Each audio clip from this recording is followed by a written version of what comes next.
Hello.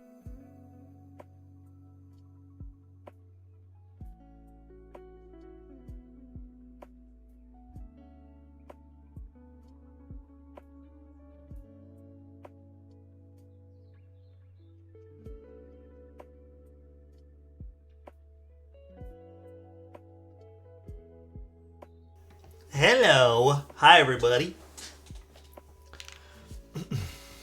Hello, hello.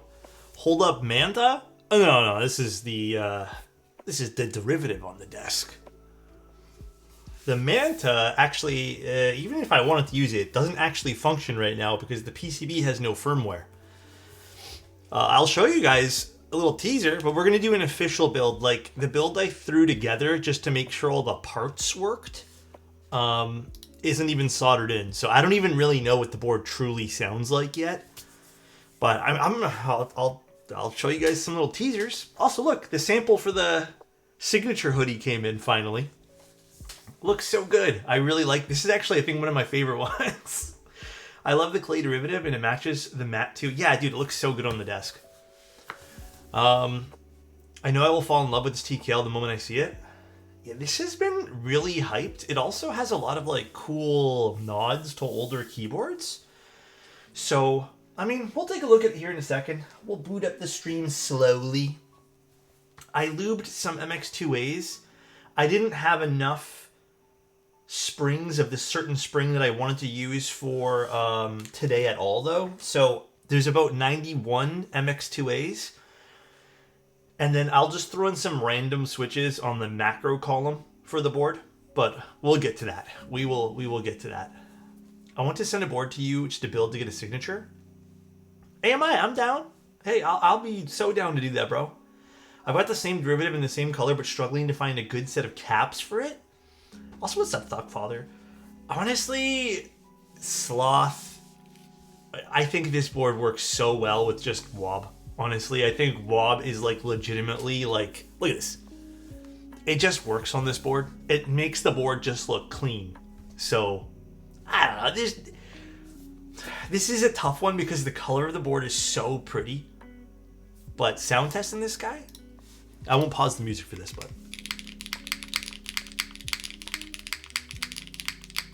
Yeah, I forgot to put the wrong. I put the wrong thing on this. I couldn't find my pipe key for whatever reason, so I just slapped on the backspace key. So I got 2 backspaces. Oh well. Also, Matt, thank you so much for the Prime. Thank you. I'm using the relief mount, which seems to be the most popular for this, but seems like that's my favorite, just like everyone else. Okay, I'm gonna do this now for everyone here. I hope everyone's been doing well. Okay, before we get into the diversity TKL, do you guys want a tease of the Manta now or after we're done the build? Up to you guys. I'm only going to show once. I'm not going to show it again later. Just because I want to move it off of my desk right now so I can like do this build. Okay, so the Manta prototypes are in. I'm only going to show you guys like 2. I got 3 here on my own, and then Bull will get 3 as well. I forget what color Bull's getting. But I'll show you guys 2 of the 3 protos, and then I'll show the last proto. We'll do that. Probably we'll build that one there on Friday. But here is the one I took photographs of today. Look at this. This is the raw copper, which I have put my grubby little fingers all over. So that is how this looks. And as you guys can see, it's not just a flat piece of metal on the bottom. So this actually has a bit of a curve. And that's how it kind of moves itself away from the bottom of the desk, which is kind of cool. And then you got those cool pillars. Yeah, it's neat. It's very nice. And there's that side profile, which also has a bit of an arch going up. If it wants to focus nicely. So very, very, very pretty. But yeah, and that's the internals there. And then we'll go through it all, obviously, when we're done. And then I have a built version. Where did I stick the built version now? That's not on my desk. That is somewhere else. One sec while I get it. Oh, right here. I literally put it here to show you guys. Here is a built version of a different color in gray and then a sandblasted copper. So you can see on the sandblasted copper, the Manta fins, it's a little bit less obvious, but also very delicate looking. So, cost, I mean, hopefully we get it the same that's on the website, but who knows with all these tariff situations. This is probably one of the more safe color options that we chose. But I think this color option's also just... like, look how stunning this is. Look, isn't this beautiful? Look how stunning this color combo is. With Boneyard on top. Show us the front, like this. It's a pretty simple front of a board. It does kind of gradually tilt outwards, which is kind of cool. So it has a bit more of like a, you know, statement kind of look on the desk, but there's the back. It turned out sick. Like, everything fits together, which is great. I'm really happy with it overall. We don't have a PC prototype, we have an acrylic prototype, which I will show you guys Friday. And actually, to show you guys one last thing, I think there's like 2 things I want to change on the boxes, but I designed the box as well. Bull did the little render here for me. But here's how the box looks.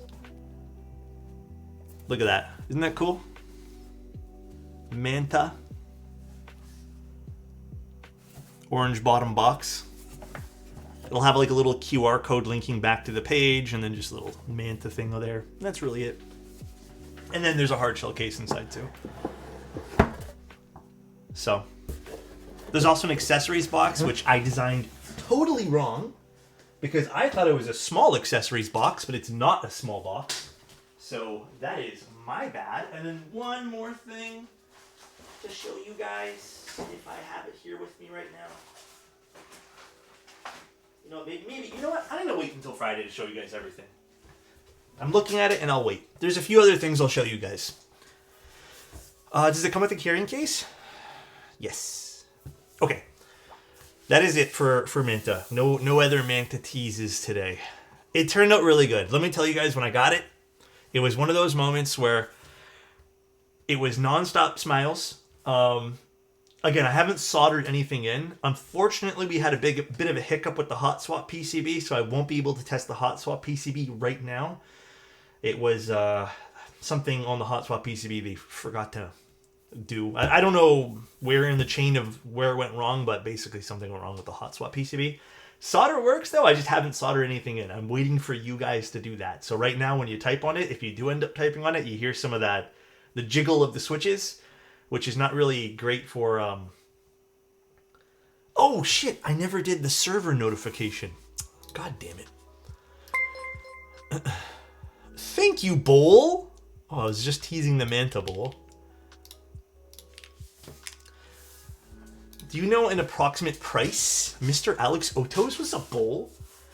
We are here for Manta. Fine, you know, I'll show it one more time. Which one should I show again, though? I'll just show this one. Screw it. I'll just show it all again. Sorry, we're with Bowl. Okay, here is the raw copper one. Which raw copper, I think, shows off the curves the absolute most, by the way. Like, it is crazy. Yeah. I don't know, Bull, was raw copper on our list of colors we're picking to sell? I feel like this was like a decision made at the very, very end. I'm pretty positive it is, though.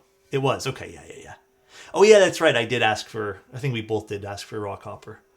Yeah, and then, yeah, the sandblasted one is clear coated, I believe. Where did I stick that one there? Right. So this is the other one that's sandblasted. T. Spencer did Twitch ping. I know, my bad, I forgot.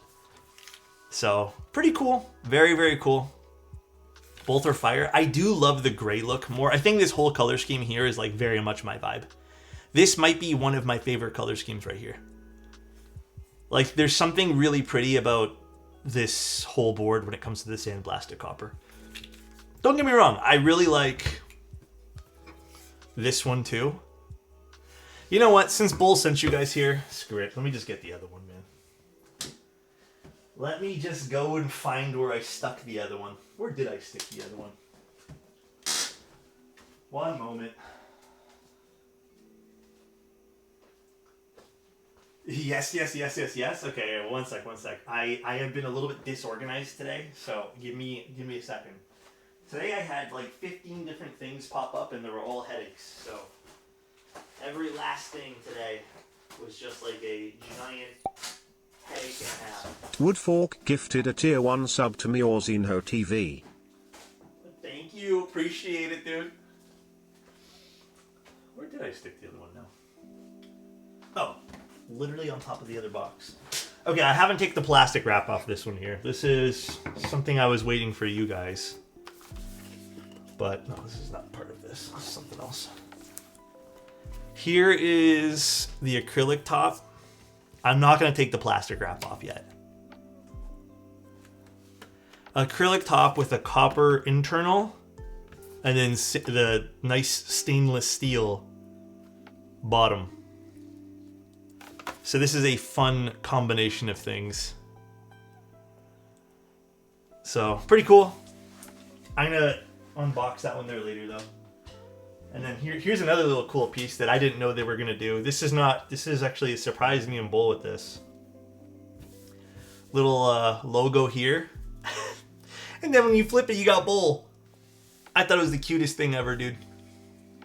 How hard is that weight to machine? It was extremely difficult.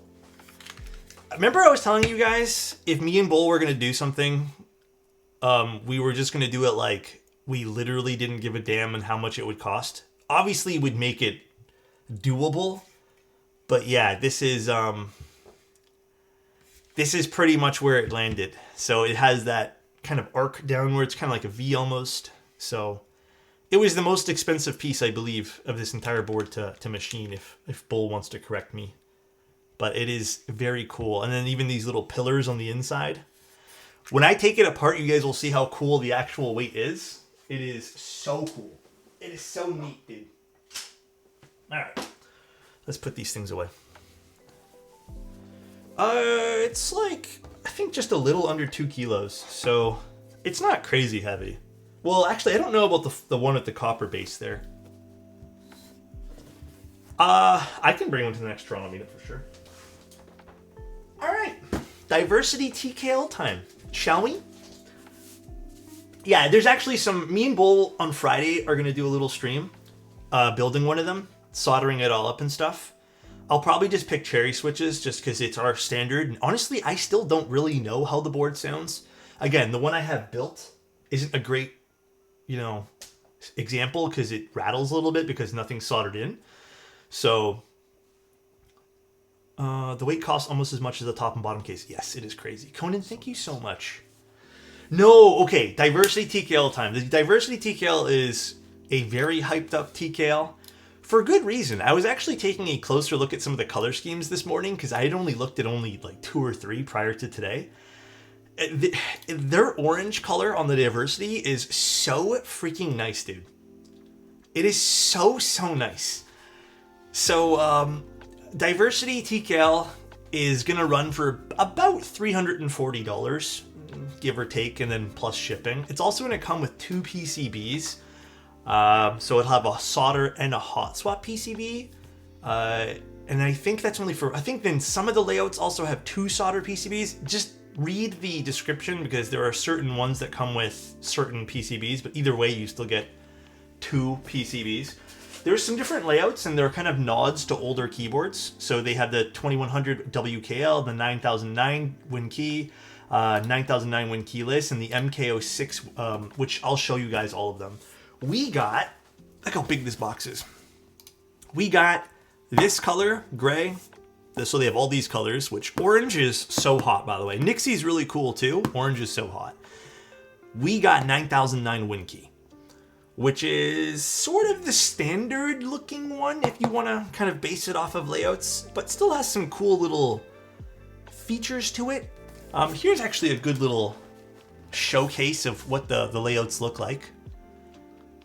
But there are some neat ones. And then you can buy extra pieces for this too. So you can just buy one kit and then buy a whole bunch of different pieces, which is pretty nice.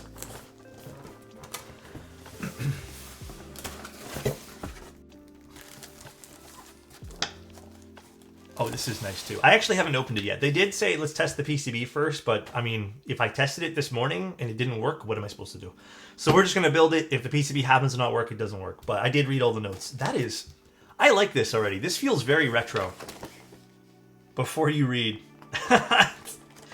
I like this a lot. I like this little retro feeling book too. Presentation is everything. That is cute. So a little history on the Nixie there. The Hyro's orange. So a lot of these things are based off of older stuff, like I said too. So you see the new board that the guy who made the icebreaker just launched? Yeah, it was pretty neat. What's this? Accessories. And then we have our case. Alright, let's get this out of my face here. This is such a big box. I like this. This is nice. I really like this little hard shell case here. This is cool looking. What the heck is this? This is the cutest cloth too. What the hell? Fred, does this come with it? The GB units will have a smaller packaging box. Honestly, I don't mind that. Probably save on some shipping.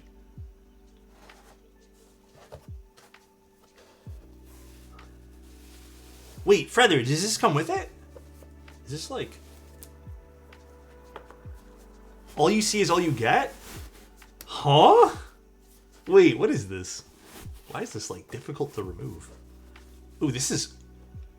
Ooh! Seeing this in person is way nicer than on the pictures. Ooh, okay, look at the machining on the inside. Ooh. This is a good gray too. This is like, I'm very particular about gray keyboards, and this is a good one. Although it's hard to do gray wrong. So we got some nice stepped internals. I know I just kind of ignored the blanket. I'm really sorry, but opening this up is really pretty. All right. Hold on, let's put this to the side for like 1 second. What the hell is this? I need to see now. Oh, that's cute. Although, the blanket is like oddly... Okay, I like it. It's cool. I'm here with this. This is neat. Cool. Extra little blanket. Alright, let's put this to the side. I'll throw this back on the box, actually. Alright, I guess let's take a look at the keyboard first. I feel like there's no good way to show this all off at the same time, so... Keyboard looks good. So again, this is the 9009 layout, I believe. Look at this side profile, too. You guys might be able to tell. I might have to flip it this way, actually. Look at the graduation over here. Look at this machining. Very nice, too. Machining looks great. Anvil looks great on this, too, at first glance. Love the side profile. Very classy. Very classic. But this kind of cut on the back is really, really pretty. It is so clean. And then I really like this, by the way. Small call out to this. And again, maybe because my lighting makes this even look better, but see how the weight is recessed inwards a little bit? I really like that. It gives the keyboard some depth, and it kind of makes it look more high-end. So, enjoy that. We got our 4 feet on the bottom. Thank goodness there's no long feet on this. We have some exposed screws, which I enjoy. Damn, this is pretty. It's a lower seam on this too, which is kind of nice too. I like when keyboards have seams on them. I think they're classy looking. It's not just flat, you got something going on there. Damn, this is pretty. What do you guys think? Scroll up? What'd I miss? What do you guys think about this so far? Let's see. What did Ryan say? If PCB supports 2U above the XT column, can you do a stabilizer for it? Yeah, sure. So nice. I know exactly what you're talking about. 2 years. Dang. Wingy, thank you so much, man. I appreciate it, dude. All right. We'll look at the accessories box last. This better be cherry on alu. It's cherry, but I didn't have enough springs to do a full batch for this board today, and I wanted to use 55 gram springs. So, I'll have to just use some other stuff for the macro column. We're not keeping this board today, by the way. This is just for today, and I might use it for the next few days to get a feel of it. And then I think I'm sending this to Simon. I have 10 million springs, but not that particular brand. What do we got here? We have... Oh, this is nice to have. Damn it. Do I have to send this to Simon? This is the plateless breakaway tray, I believe, that you can use to help align. Looks like there's 2 in there. I'm not too sure. Nice. Very, very nice. Let's take a look. Oh yeah, there's 2 in there. Very cool. They're handy to have. I've only ever used this like one time ever. You don't always need these, by the way, but they are kind of handy if you decide to go plateless. So the idea behind these is you would align all the switches with this and then break them away and then pull it out. And then we have some plates. We have a polycarbonate plate and an aluminum plate. And look, I think we're using aluminum today. Half a decade. You are a delight to watch. Here's to another 5 years. Dude, Mr. Hockey, love you, buddy. I can't believe it's been that long. It doesn't even feel like it. That's the crazy thing. But I guess it has been. Reflecting now, I thought it had been like 3.5 years or something. Damn, I've been doing this a while. I hope you guys still enjoy the streams. Thank you, dude. I think we are. Let me just triple check. I got requested to use some stuff today, so we'll try to keep it in line with everything. I'm pretty positive. It only goes by more quickly? Yeah, it really does. Yeah, aluminum and solder today. All right, now we have some PCBs. I like the packaging for this, by the way. This is nice. They package this well. Be careful as you guys take this out if you guys do decide to take this out. This is the hot swap PCB. So let's actually put this to the side for 1 sec. We'll look at it still. Just give me 1 moment. Oh, there's 3 pieces. Oh, because I'm guessing Simon. Wait. Is there any where's Frether? Frether, is there any reason like a customer would get 3 unless they buy an extra one? It's 2, right? 2 per order? Just to like make sure. I'm assuming we got an extra one just because this is a prototype build. Or a demo unit. I'm assuming.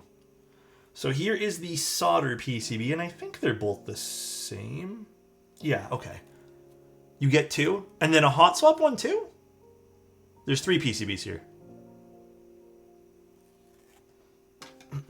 I thought it was only 2 per.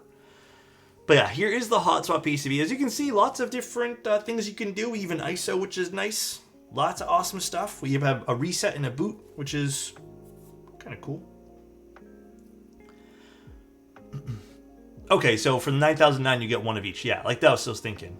Okay, so this is probably just to show you guys then. I don't think you would get 3 right off the bat.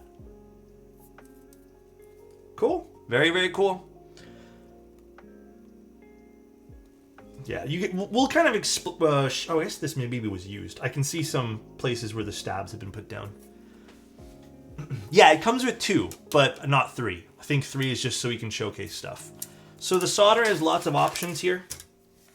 You can even tell over here is crazy amounts. And I think the only thing that we're losing with the hot swap is we don't get ISO and we don't get split left. So if you guys are interested in getting a hot swap but wanted those options, you're out of luck. They don't have those options on this. Which, you know what? This is a pretty damn good PCB. You know one thing this is not a critique to this build. I've always, I get why solder has through-hole diodes for the LEDs. But as someone who doesn't really like doing diodes, like I don't even have a lot of diodes lying around. I've always been curious why more people just don't include the LEDs on the solder builds already pre-installed more often. I feel like you only ever get this on...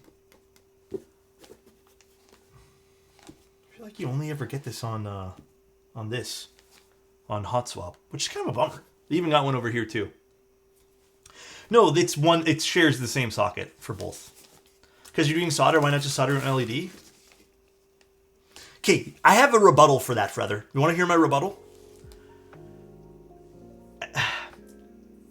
LEDs are different for solder are different. You can't just make it work with the other diodes. Okay, my rebuttal is though, is not everyone wants to buy a giant pack of LEDs for one project. That is my rebuttal. I know it's a stupid thing to say because you'll probably buy a big roll of solder, but like for me, I've only ever used LEDs like 3 times on personal boards, and I have a giant stash of LEDs sitting here.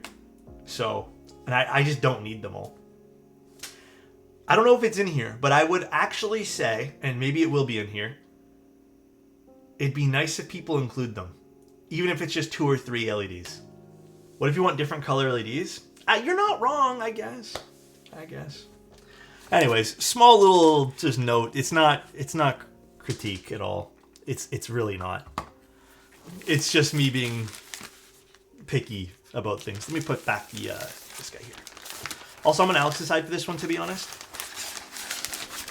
Time to start using them. Geekhack, I really should, man. Including some would be nice, maybe. I also think putting like 1 or 2 in a box would be nice. You know what? Actually, I'll just put 2 PCBs back because I don't think I need 3 outside.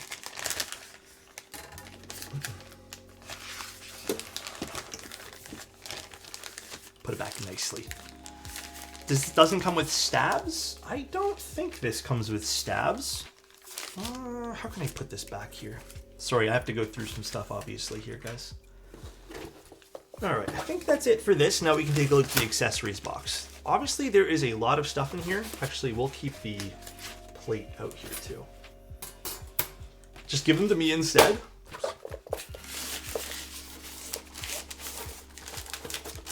I know, I'm being a little whiny, huh? Alright, let's put this down here, and let's take a look at the accessories box now. Shall we, everybody? God, this keyboard looks great. This is a very unique layout, by the way. I really like this. And considering what we've seen today, like, this is pretty nice. Oh, so it's like a little pull-out box. Maybe I shouldn't have opened that. Holy cow, there's a lot of bags in here. Hold on one sec. We have to really go through this, I guess. Ooh, jeez, that scared me. The box folded in on itself. We got plate screws, weight screws, case screws, PCB screws. I think these are for the risers for the top mount area. Holy shit, feet I need. Plate pour on, force brakes. God damn. FPC cable. More pour on. Oh, it came with, look at that. There's diodes in here. I see LEDs. After I just said that about that too. It's crazy. Some wires for one of the stabilizer options. It's just throwing me off, the pepper mill on this. Xener asked to use force brake? Yeah, I read that note. I was gonna probably do it anyways. So wait, what are these? Are these also force brake pads? I'm not sure what this is because this isn't labeled. And then we have a bunch of different diodes here. God damn. I'll put these all back though. And then what else is this? Accessories. Holy shit, there's even... What the hell do I even need this for? Is this to break away the, What is this for? Just to break away the PCB thing from the plateless thing? Wow, they're thorough. Honestly, I appreciate all this though. Even a sanding, something to sand down. I guess this is to sand down the FR4. I'm assuming so. Probably on the daughter board over here because you have to disconnect it. However, okay, if you guys are going to do this outside and put a mask on. Don't just do this in your room. Okay, this FR4 PCB is fiberglass. It's not something you want to just be sanding la-di-da. Okay, so don't just sand away at your PCB because this is in the box. If you guys happen to pick this up, this is probably the most important note about this entire build is don't do that. So I know this is in here, but don't just sand away. Yes, please, Feather, 110%. I would put a warning somewhere on this, some little disclosure. This is 1000% you do not want to be doing that. You can break it away easy, it's fine. But to be sanding it, no, I wouldn't do that indoors. You can do the sanding in water. True, I've heard about that. You could do it. What if you like how F4 dust smells? I don't know what to say. I actually don't know what to say.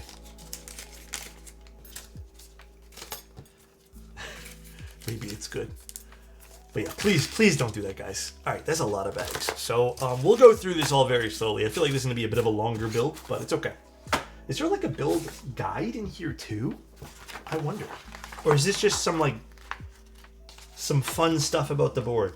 Yeah, okay, so this is just some fun stuff. But if you guys want to look at some of the colors of the board, we have one based off MX Browns, which is a brown color. We have the Cherry Nixie, which is, I think this is partly polycarbonate. And then also aluminum on the bottom, so just like a Nixie. We have the orange, which is based off the High Rose Orange, which the orange is beautiful. Probably my favorite color of all of them. The MX Blue, it's blue, I don't like blue. We have the MX Gray one, which I believe is the one we have here. And then we have a MX Red. Well, based off the Cherry MX Red, just a red color. Cool. Would be nice, actually, too, if I'm being extra picky today. It would be nice if there was a bit of a build guide in here, because that's kind of daunting. The last time I got this many parts, I think might have been the Tet. No, was it the Tet? The one that flipped over? I don't know. It was that one that flipped over and stuff. Adding to suggestions? Yeah, I would add just like a page or two on like how to build. What's up, Speedy? How you doing? All right, though. I guess for layouts now, what is the plate support that we got? I'm assuming it supports just about everything we need it to. Yep, okay. Plate's good for just about everything here, guys. So if you guys want me to do the 2U at the top left, I will do that for you guys. Do you guys also want me to do a 2U up here? There's a lot of fucking stabilizers. Should I also do a split right shift? Or actually, no, I'll do a full right shift, I guess. This is not this is not the cursed one. This is the well, I wouldn't say any of them are cursed. This is the pretty standard. This is, I think, the most of standard of all of them. Split right shift, split backspace. Hold on. What is the true 9009 home? Let me look at this real quick. Should I do ISO then too?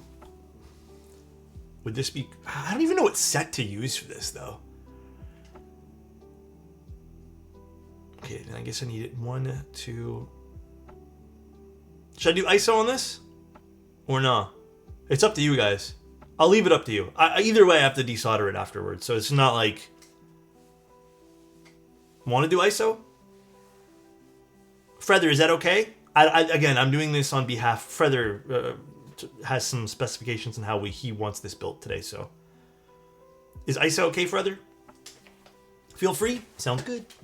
Alright, so we'll do 1, 2, 3, 4, 5 stabs. No. 6 stabs. 1, 2, 3, 4, 5, 6 stabs. Okay, we'll do 6 stabs then. Alright, you know what then? If this is a pretty standard PCB, I'm just going to use cherry clip-ins. There's not enough Type Plus stabs in one box, so I'm just going to use cherry clip-ins for this. Seems like the most sense here. No, I think, if I'm being honest, I think the most out there layout that I think a lot of people will enjoy might be the 2100 layout. Yeah. The 20, I don't think it's super cursed though. I think it's pretty normal looking. It's just the top row. I think the more fun layout though is the MK06 layout. I think that's a really fun layout. You get a lot of buttons. So it is a pretty neat one. You can literally utilize this entire right section, so. But yeah, let's grab our cherry clip-ins here. What's the last time you did an ISO build? Not too long. Actually, I don't need this one right now. I might use the stabilizer wire it came with. Let's grab these. That wasn't like crazy long ago. Yeah, access to reset buttons. I feel like that's kind of a common thing these days, though. Like, you don't always lose that feature, which is nice. I have a feeling a diode got knocked off somewhere here, because I see a little diode on the desk. Might have been on one of the other PCBs, but honestly, I have not been... I don't think it's this one. I think it's the other one. I will say this with the utmost... Oh, no, it is this one. I see where. Okay, it's right here. Okay, maybe we'll try to fix that. Right there. See it? Missing one diode. I'll... There's no... Fuck, I don't know a good way to put this. I think that the way this was packed is fine. I do think, but from how tightly packed it was packed, if it shifts around a little bit in transit, it's bound to knock off something. So if I can offer a suggestion... Actually, is this broken too? Oh, you know what? Let's just grab the other solder PCB. I think this is broken too over here, guys. We'll just grab the other solder one. I will suggest that the PCBs somehow get better packed. Because this is, again, I feel like this has happened so many times in the last like year. It's not great to put PCBs, like even if you put a PCB against, like if it happens to go against this and it's sliding around, like I've seen them a lot worse, but that is my other suggestion. So I will put this to the side and I will try to repair this later for Simon. Let's use the other one here.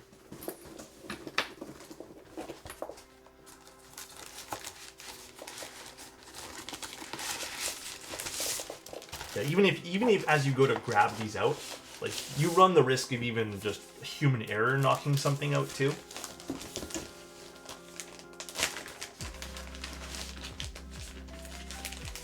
But I'm also going to chalk it up to, I think both the solder PCBs were against each other. Sorry, I'm just inspecting. This one looks perfect. This one's good. How is the Manta Proto? Visually, it's really cool. And I can't tell you much else because I really haven't had a chance to use it yet, so. All right. How many stabs did I say? We need 6 stabs? I think it was 6. This is the first board I think that looks wonky with Win keyless. Yeah, I don't particularly love the Win keyless look. I think Win key on this looks so much better. But legitimately, this is a gorgeous board. I can see, you know, it's crazy. I think this board, the photos for it are good, but I think in person this board looks better. Like, it's so nice.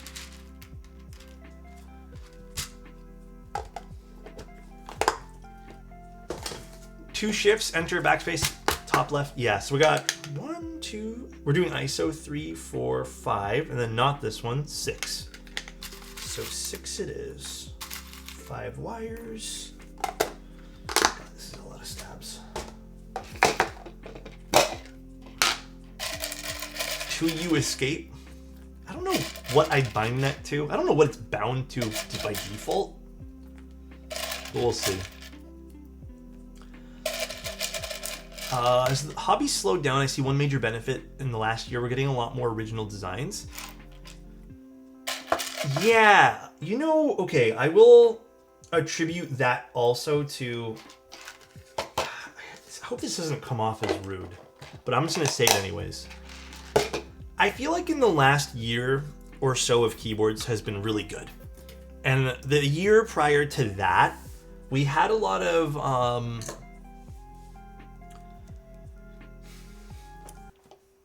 we had a bit of a race to the bottom moment with a lot of keyboard stuff. And as cool as it was to, you know, as awesome as that is for a lot of people, it was kind of just like, how can we make the cheapest board possible? And usually that was at the expense of design. And then we hit the bottom for that. And now the cool thing about the year after that, so what we're in now, is we get a lot more original designs now, and we have people kind of iterating on what we know to be the cheapest and how they can make cool designs for cheaper. And then it also kind of extended people to make more original designs, because now it's not really that era of race to the bottom. So obviously there are benefits to, production and all that stuff, but I'm really happy with dude, I think I said this already a few times, but the last year or so of boards has been a lot of fun. I will admit, the year prior where everything felt same, but just cheaper, got kind of boring. And I think a lot of people even noticed that with me streaming. There was a lot of forgettable things. And it wasn't really why I joined keyboards. In fact, I knew it would end. I already knew it was just going to be a phase, but it is nice that we're back on this. TLDR, everyone owns a cheap board now and wants cool boards instead. Yeah. We're in that kind of era of design. Obviously not everyone's moved on to that though, and people are still kind of discovering things at their own pace.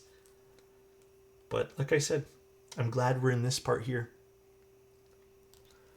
I'm very, very glad. The price point of this board's still really good too. Oh yeah, Frether also wanted me to mention to you guys that, let me actually read Frether's message so I don't butcher what Frether said. One second.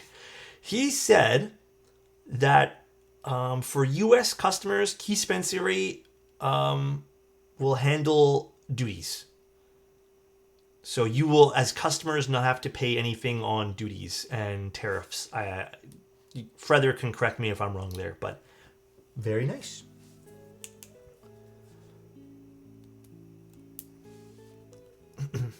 Very, very nice of Keyspensary. Hey Alex, do you need to balance wires for genuine cherry clip-ins? I think it's always in good practice too. Although I've done all of my wires way ahead of time. Every now and then I'll just double check as we use them, but that's right, just shipping, duty, and tariff handled by me. Thank you, Frether. Yeah, I think it's in good practice. I think it's nice.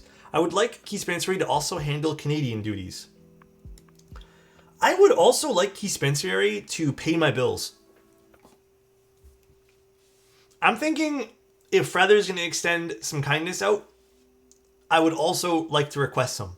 My utility bills could maybe use some paying.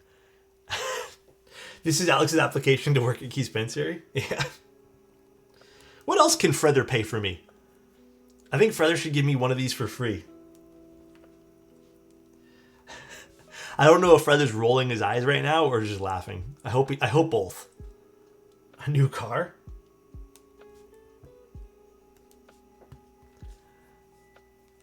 Let's get some tape and take away all these little plastic bits. This tape for now. Actually, I had 2 run-ins with tariffs today. One ended up being really stupid. Well, actually, both situations were stupid, but just annoying. Very, very annoying, this whole thing. Both were equally annoying, but I think the more annoying tariffs thing that happened today was a client sent over a board and it was labeled at, it was labeled at $700, whatever they bought it at, like Canadian dollars. And I don't know what that was in USD. I think it might have been like $500. And they had put manufactured in the United States, and then I got hit with a tariff. And then in both cases, for both 2 different people, UPS, as usual, washes their hands with everything. But in the case that I kind of looked more into, because we ended up just saying, screw it, the other one just seems like they're not going to budge, we'll have to ship that back. It just seems that, they want to also wash their hands of it. And if you kind of say, well, hey, you made a mistake, this is your problem, they still are washing their hands of it. Which is really annoying, and I'm really disappointed in all that. So I have made some notes on my shipping form, but those tariffs shouldn't even need to be paid because none of those products were actually manufactured in the United States. They're manufactured in China. It's just UPS, in most cases, just being lazy. So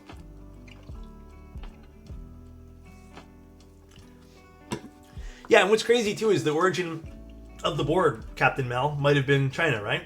It's just a paperwork issue, which is really, really irritating. So I think people are going to have to, on all ends, vendors and even people like myself and stuff, we're going to have to be a little bit more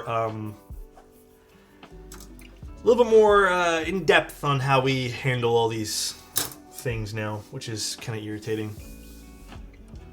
How are you even able to make contact with a human being at UPS? Oh, if you go to their little robot contact thing, let me tell you guys, because I honestly, every time I talk to UPS, my blood pressure goes through the fucking roof.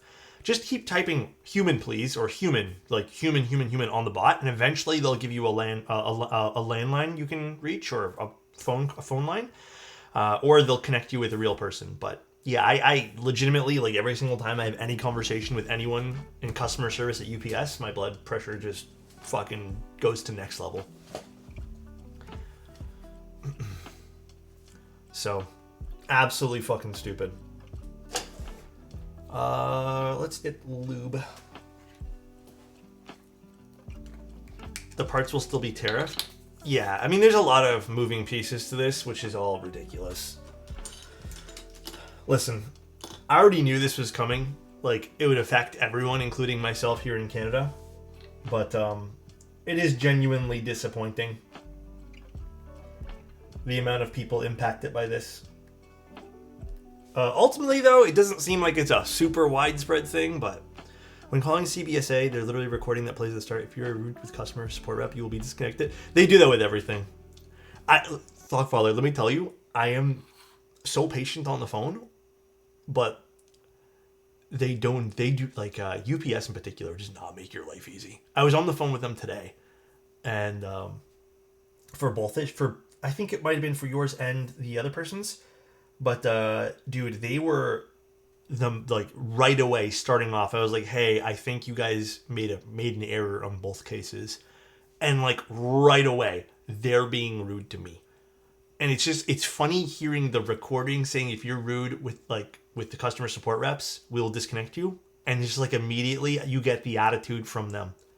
So it's crazy. Like, immediately they sound pissed off and annoyed. And it just, and like, you know, I'm one of those people that I am very, might be a good or bad trait. I have no idea. Probably a bad trait. But I get very easily, like, it's swayed by other people's moods. So if someone's feeling bad and talks to me bad, like, I immediately feel the same way. And I will kind of reciprocate the energy. Even though I know it's not an adult thing to do. It's just the way I'm wired, I guess, but... Just got home to build a beautiful keyboard. A beautiful man speaks the truth. Oh my god, hello. But yeah, dude, UPS is something else. They're always something with me. Every other company, even FedEx, has been freaking great, but UPS, no. Sometimes it's hard to reset. I get that. On the flip side, they hear it from everyone. Yeah. But I will say the most frustrating experience I've ever had with UPS, like the time that, like, I think I did lose my temper a little bit here, but not proud of it, but just so you guys know the situation was, there was the time that we basically got charged. I was charged almost $1,000 in duties, which was a few months ago. I called, and the lady is like, we waived it because you denied the package. I was like, sweet, awesome, cool. And I get about a month passes by, and I get a notice in the mail saying the $1,000 you owe interest on it. And I said, well, I thought this was waived because I, declined the package. So I called them, and they're same thing, like, oh, we did waive this for you. And then they said, hold on a second, let's look into this. And then they say, oh, actually, you do owe us money for the interest, though. And I was like, oh my gosh, what is this right now? I never even accepted the package. They're like, yeah, you owe us the extra, like, I think it was like $89 or $90, whatever. I was like, I'm not paying for that. So I hung up the phone, and then another few weeks go by, and on top of getting another letter in the mail, I've told you guys this story. Another letter in the mail saying I owed even more interest this time, so another like $200. I also got a customer board like a letter in the mail saying I owed duties for a customer board that shipped to me a month ago, and they shipped it back to the client. But it was like dated, for example, it was dated March 1st, and it happened to be like March 29th. And at this point here, I'm like, what is the point of having all this cool technology if they still send out snail mail? So I got on the phone, and they were just immediately like being defensive, saying like, I should have known. I'm like, how could I have ever known about a piece of mail that I've never received? And they were just like, they transferred me over to someone else, like a higher up person, and they were just like, they were getting like super attitude driven with me, and I'm just like, dude, this is not okay at this point here. At the end of the day, I ended up, you guys can make fun of me or whatever, but I got their names, and I was just like, yeah, this is not right how you treat people. Even worse, still use fax for important stuff. Yeah, that's another thing I don't fucking understand. We can actually look back at the time to see take no prisoners approach actually achieved for the economy, because Trump's not getting another term, I'm sure. Yeah, I don't know, man. You should commend their ability to pass the blame so well. UPS is actually the best at... They are like amazing gaslighters. Probably one of the best. And then they're also fantastic. Like they pass the blame so well. They could play in sports how good they pass. But they're really great for that. Is it me, or is there not really any space between the alphas and numpad for this board? You mean this? This is not a numpad though. This is the nav cluster and arrows, or I guess I don't really know what to call this. Just not a nav cluster at this point here. They passing to LeBron every time. Yeah, it's infuriating. Like for me, like, hear me out. This is me ranting and raving right now. Like, I'm sorry guys, but I was always told, like in any job I ever worked, customer service, like you don't want to lose customers. Like you don't want to create a negative experience for someone. Like you want to hear people out and try to help them to your best ability. Like you want to get to the bottom of an issue. But it seems like just UPS, they do not give a shit about the issue. They just want you off the phone. And I don't know if that's like their ideology there, but it is crazy, dude. They just do not want to talk. Does this board have a cherry lip? It's a very, very slight, subtle, non-existent cherry lip. Like, it's there, but it's not really anything to write home about. I want me off the phone, too. Are you guys, Actually, here's a good question for you guys. Do you guys prefer texting a friend or calling a friend? I'm a call guy. Like, I don't like texting at all. Texting, calling, yeah, I like hearing people's voice.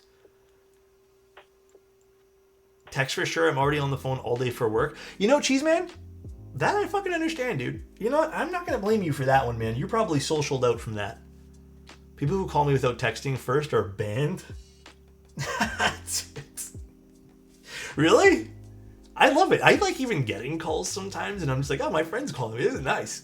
Instead of getting a text that I ultimately never respond to, that's why I have 87 missed text messages. Alex, if I get to be a UPSC agent, I can call... Oh, wait, and I get your call? Will you curse at me, please? Sure, Annette. You got it. I'll mistreat you. I would not call a single person in my life but Alex. This man I could listen to forever. Really? Even when I'm complaining? That's too kind, Scrubs. If you call me, I feel like it's an emergency. I guess if you're not used to it, I can see that. I totally understand if you're not used to it. That makes sense. I already did this one. Oh, and I wanted to read one that is skipped here. Texting by a mile, I don't even answer the phone. Oh, man. I get that too, though. I like call. It's nice. It's nice to take phone calls, man. I prefer it. Man, if you ever want to complain and have no one available, call me. Got you, brother. Cappy arriving Thursday, gonna be a good weekend. Are you gonna build it on the weekend too? I prefer WhatsApp.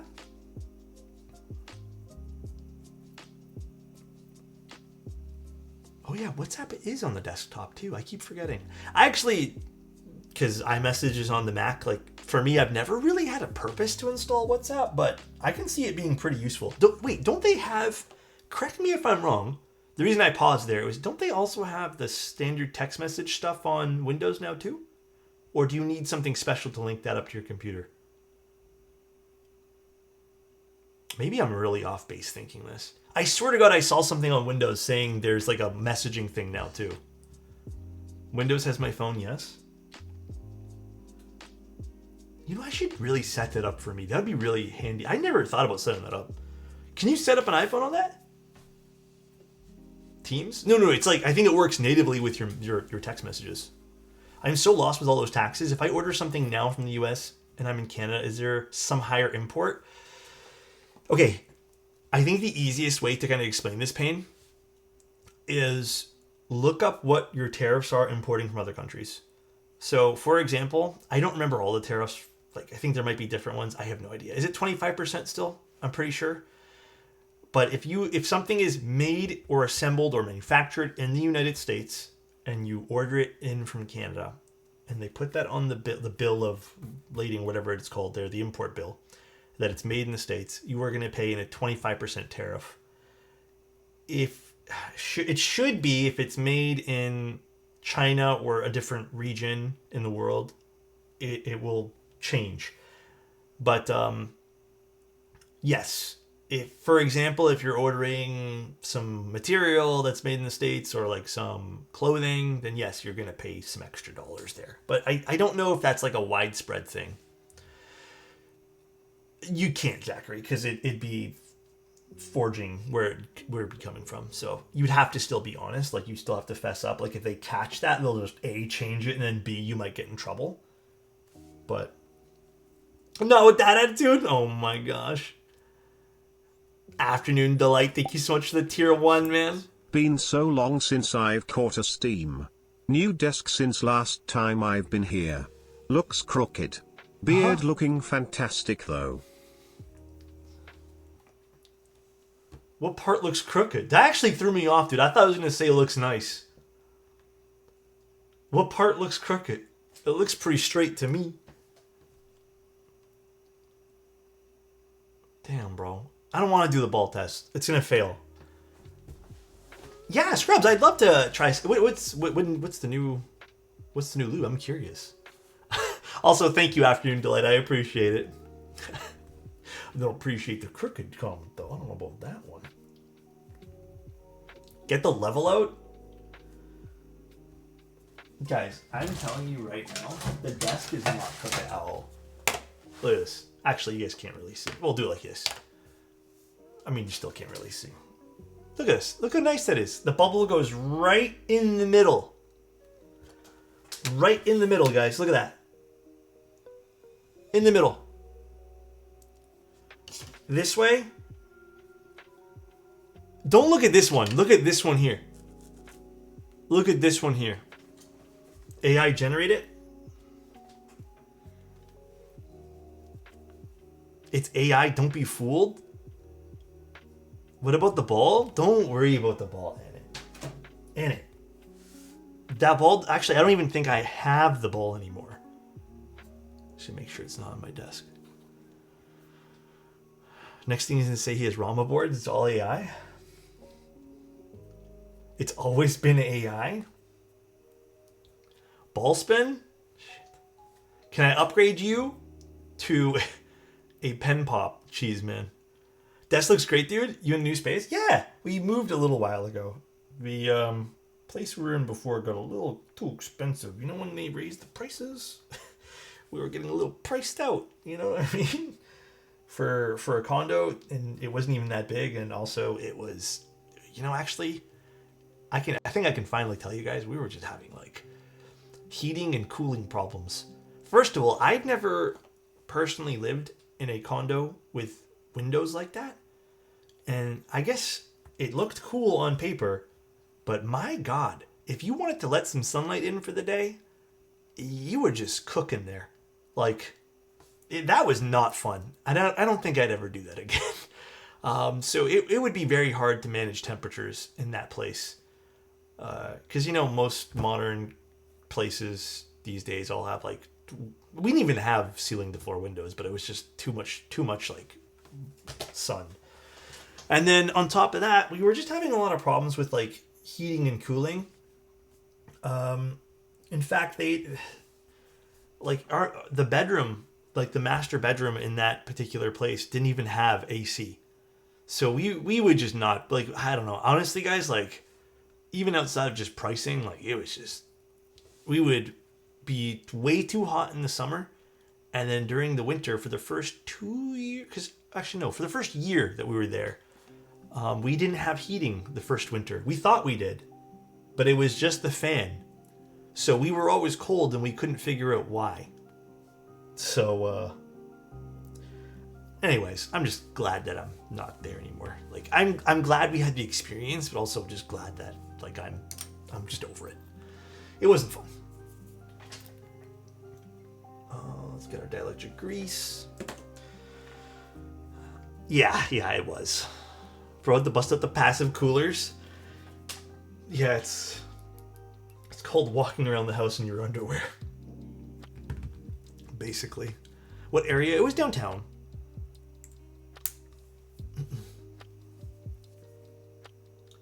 But we were not having fun. Actually, I remember I was talking to one of my neighbors at the time, and they were telling me that their particular unit, because we had only sun half the day, they had sun all day, and there was a week where they had to leave their unit because they couldn't deal with the heat.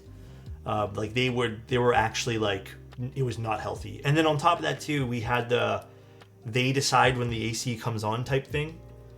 So there was, we had like 2 or 3 weeks where it was boiling hot, but they just hadn't scheduled the AC to turn on. So there was no way to cool anything, which was also stupid. But yeah, condo life is interesting. Diversity that's hot, it's a really nice looking board. Alex, the ball spin? Oh yeah, shit. Did Cheeseman say I could catch you in a live real quick? Shit, bro. I don't think I got one of those things anymore, you know what I'm saying? I think those things are gone.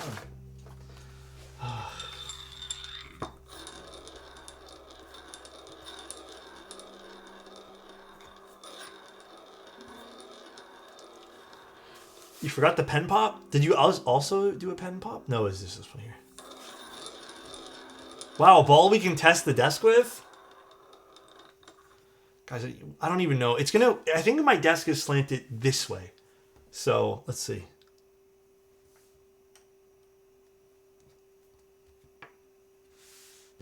Guys, just leave me alone. Okay, I don't want to talk about it anymore. Warped?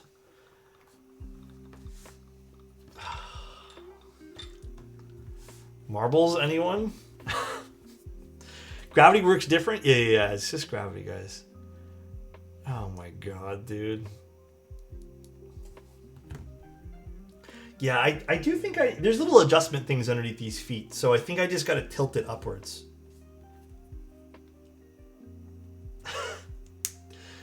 Brings back nostalgia? Damn, dude. Also, Annette wants a compliment? Annette, you didn't redeem a compliment. The fuck? Oh, I do have to redeem a hydrate, though. Traded a curved desk for a ramped one? This is easy to fix, though, so I will fix this tomorrow, maybe, if I feel like it. Hydrate again? Remember that one time you guys almost drowned me?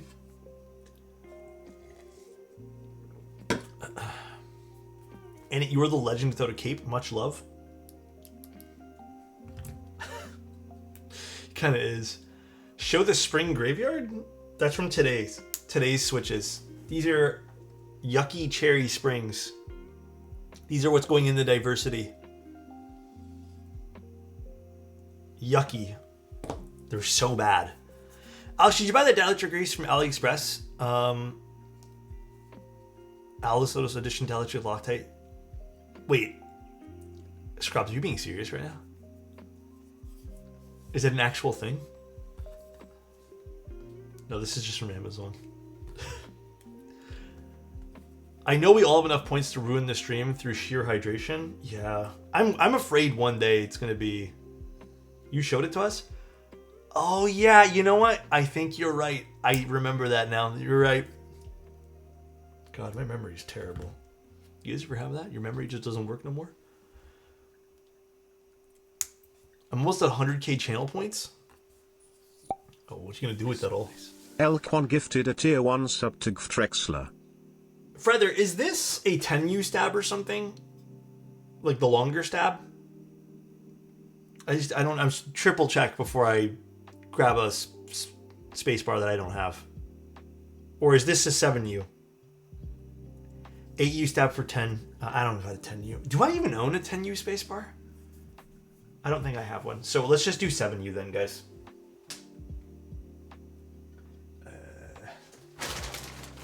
Where did I put the 7U ones?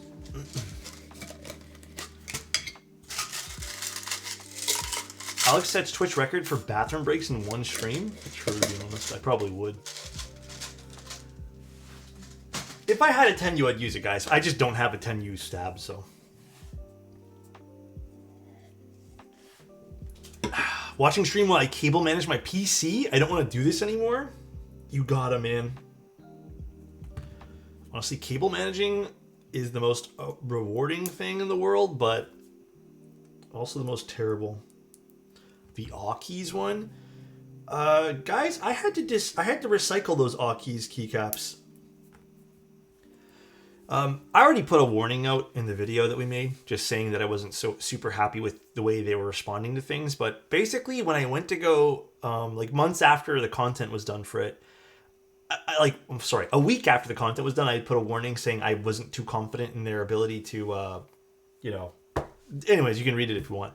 But I tried to adjust some of those Aukis stems, and they just broke. They all just like fell apart. So the whole thing I just recycled. Like there was not a usable piece of that entire thing. So, yeah, that was. You know what's crazy, dude, is they still are selling keycaps, and I'm not sure if they still have the same way that they do keycaps. But I do not trust them. Like, unless they've changed the way they make them, I don't think they're super great.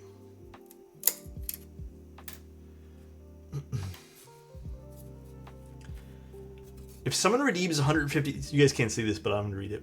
150k for Greg. Can I redeem 150k to undo it? Yes, but Greg is banned from that.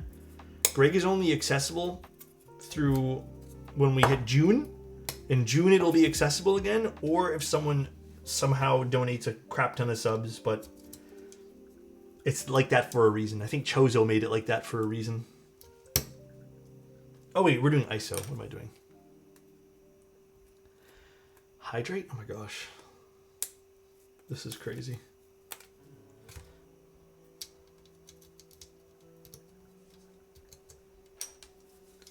Can we do GMK Cluck? I thankfully don't own that set. So the answer, unfortunately, or fortunately, is no. Shoshin, please? I'm down to do Shoshin. How dare you? There's 3 sets in this. Actually, there's 4 sets. 4 GMK sets, which I can confidently say I don't really care for. Greg, Star's number 1. GMK Deku. I think that's the one based off of that anime show, right? Deku's... honestly, I don't like Deku at all. And Cluck. Those are my least favorite sets. Cluck is probably the least of the offenders on there, but... Do you have GMK Darling? I do. Alright, stabs are in. Yeah, Cluck is at least a little bit goofy for sure. And the color scheme is not bad, but I also don't like it. The watermelon set's not that bad. It's alright. Like, it's not my thing, but... Face sets should just cease to exist. What did Patrick ever do to you? Bro, Star is legitimately one of the worst sets in this entire hobby. In my opinion, by the way. This is, like, not objective truth. It's just in my opinion. So, okay, let's get some switches out here. Oops.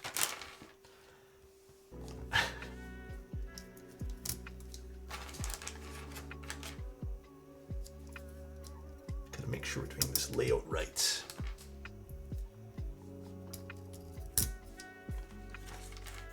I think... Wait, which ones do I use for this? Is there labels on the PCB? You know, okay, maybe another little critique, but not really a critique, because I don't think it matters too much in the long run, but it'd be nice. It would be nice classification if there was some labels on the PCB for which goes where, like depending on what you use. I always think that's handy and a good quality of life thing. Again, not really a make or break type deal, but if you're gonna work on some stuff and you want my critique, there's my little bit of my critique. You don't like colors or something? No, I like colors.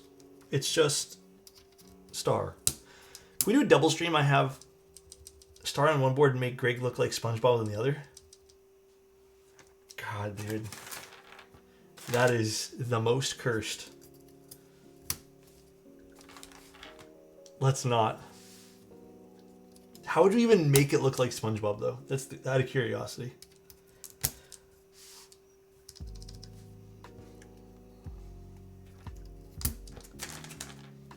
Why are there two reset buttons? One is a boot, so I'm guessing one is for flashing, and then one's a reset button? So there we go. We're gonna just test our stabs really quick, make sure everything's good.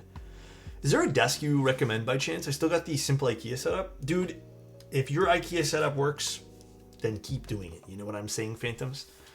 But if you want, like, I don't know. Okay, what's your goal? Is your goal to get something that looks nicer, or is your goal just to get something that is a bit more premium? Sit stand? Here's the thing. I don't have any I've only ever used this one here. And I think the Ergon Office stuff, if you're buying the full wood desks, are kind of pricey. I would probably suggest into doing some research. There is some good, you have to kind of research what motors are being used in the sit stand desk. I believe there was something, like I think you need like a double motor is like the best. But if you're looking for like my recommendation, I've been super happy with this Ergon Office one. If I had to do it again, I probably wouldn't get the maple. I would probably get something a bit more neutral. Like I think they just have white and black, or maybe they even have a gray. I'd probably get one of the solid colors. And you know what I would do to save a whole bunch of money?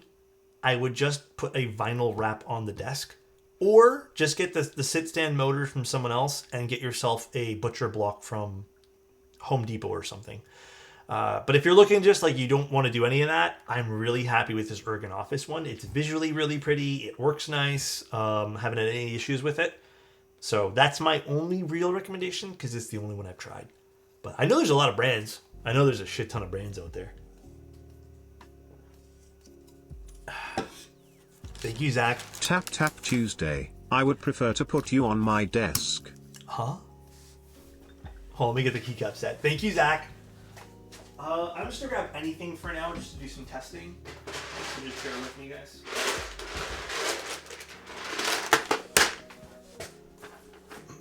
Getting the motors, then buying a wood dining table, even finishing it yourself is a good bit cheaper. Yes, it is humongously cheaper, actually.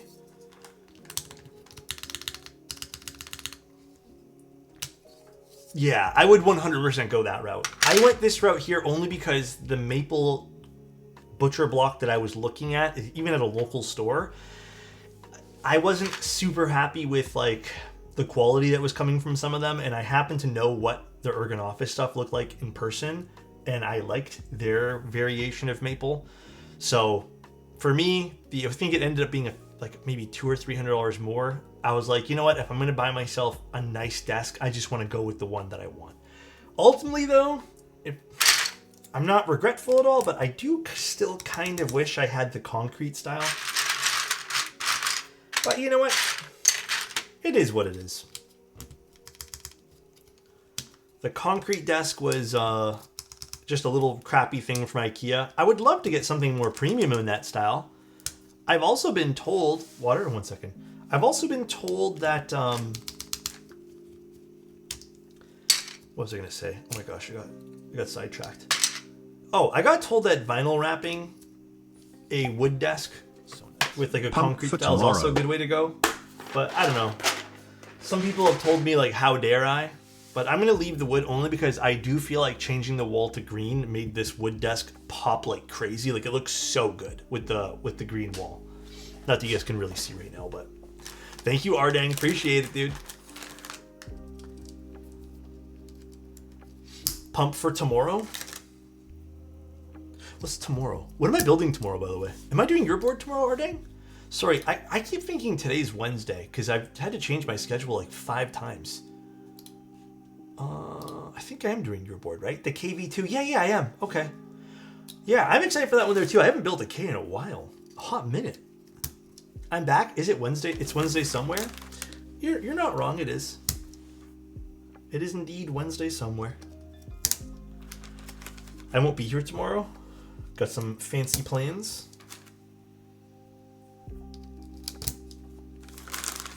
It's Friday somewhere?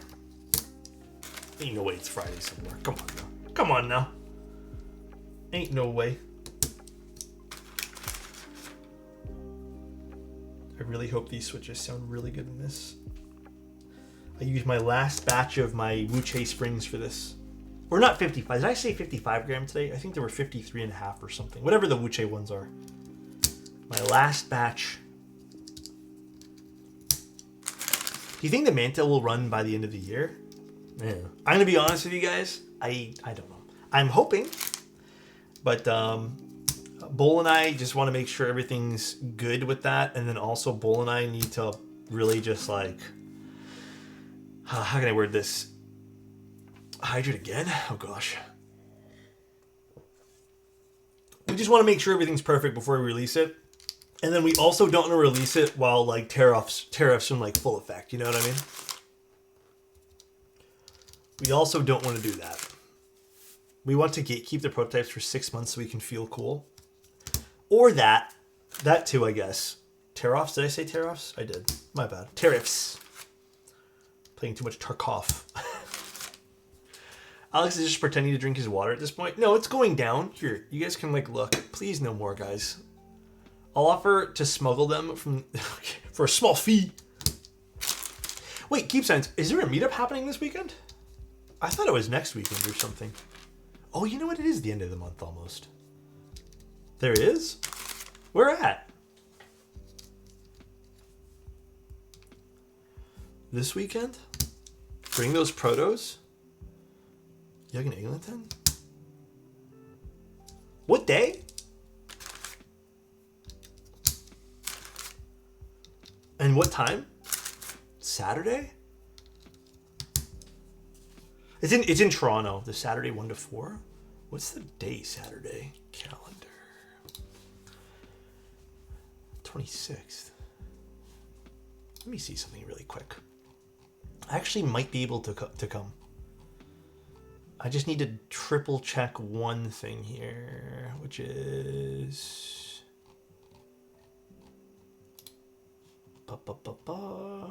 I might actually be able to come.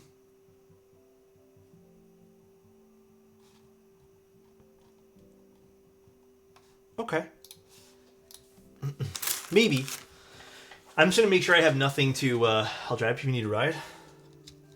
I think it's pretty easy for me to bust it up there. I don't know if we're in the same area or not, but I might take you up on that offer. Why is there only meetups when I can't come? Shake my head. This is not the big Toronto meetup, by the way, guys. Actually, when is the big Toronto meetup happening? These are like the smaller ones. I kind of forgot.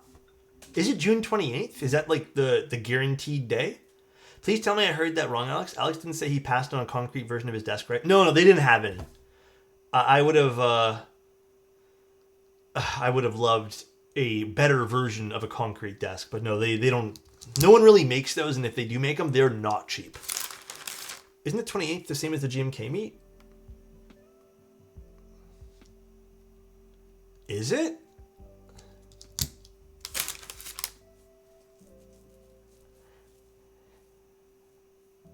Is it actually? You know what? I think you guys are right. Huh. I don't think that's I don't think the date is set for Toronto yet. Yeah, because I was looking through the Toronto Discord. And I didn't see it, or the Canada Discord. That'd be kind of a bummer for a lot of people. I would assume. I was robbed of my channel points. Okay, I got you guys with the hydrate.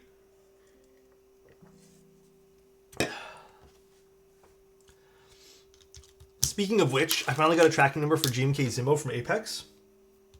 GMK Zimbo? Which one's that set? I don't even remember.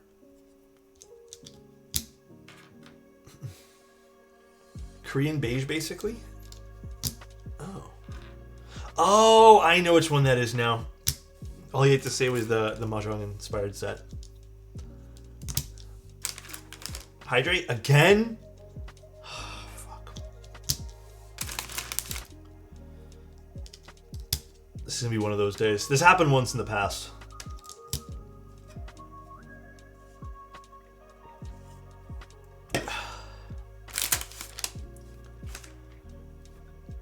How many hydrates before Alex breaks to pee? Soon, man.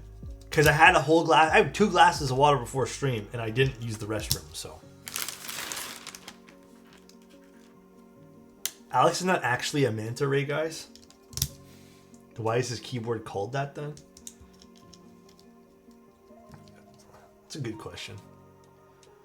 That was a pretend gulp? No, that was a real one, man. Look, the water was above the word on the glass before. Now it's on the word. Fake sips? Oh, bro. Also, why is this? I don't know why I'm taking so long with today's build, but you know what? I'm kind of vibing at going this speed, by the way. sorry, but not sorry. Why does Hydrate say out of stock? That's because I already thought ahead from that one time. I didn't want to tell you guys, but I already thought ahead. That last time you guys tried to drown me on stream, I made it so there's only like 15 available. So I think you guys ran out. Yeah. Because that last time was crazy. Last time I think you guys redeemed like 55 hydrates. And it wasn't a really fun time for me. So I think I had to refill my glass like 5 times.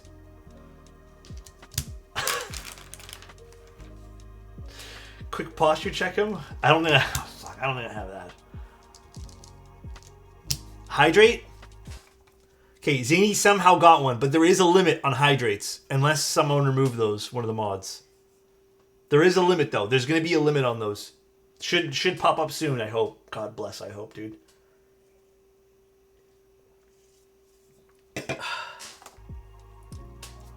It's only a 2-minute cooldown? No. Hold on, I need a triple check now, or else I'm not gonna have this. Is let me see. Let me quickly go to my settings here. Creator dashboard.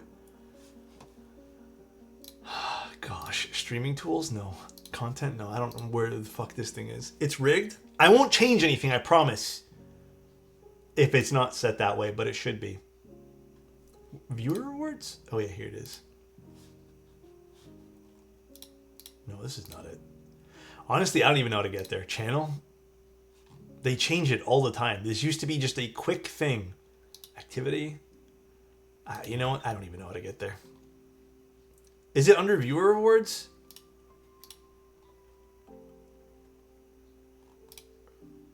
No, it's not there. Oh, here. Manage power. Here it is. Yeah, now it's changed to power-ups and stuff.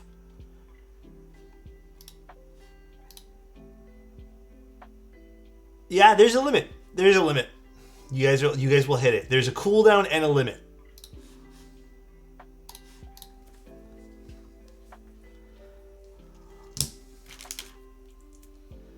Can you stream what you're doing? I've always wanted to see what the creator side looks like. Oh, yeah, I can show you guys one day. It's honestly kind of confusing these days.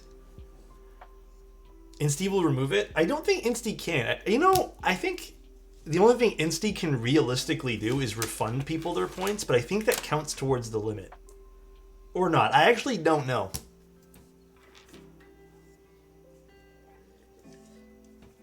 I don't know if that restocks it for you guys, but I hope Insty doesn't do that.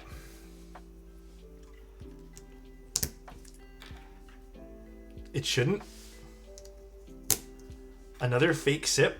It's below. What do you mean? I don't know what other switches I'll put here on the side. I'll think of something. Audible sip, please. It's AI generated water? Why is it all AI? Alright, let's put, what can we put there for funsies? You know what? Let's put some Nixies on the side here. We'll put like 8 Nixies. I could put some more cherry switches, or some cherry blacks, but it's okay. We'll do some Nixies on the side for fun.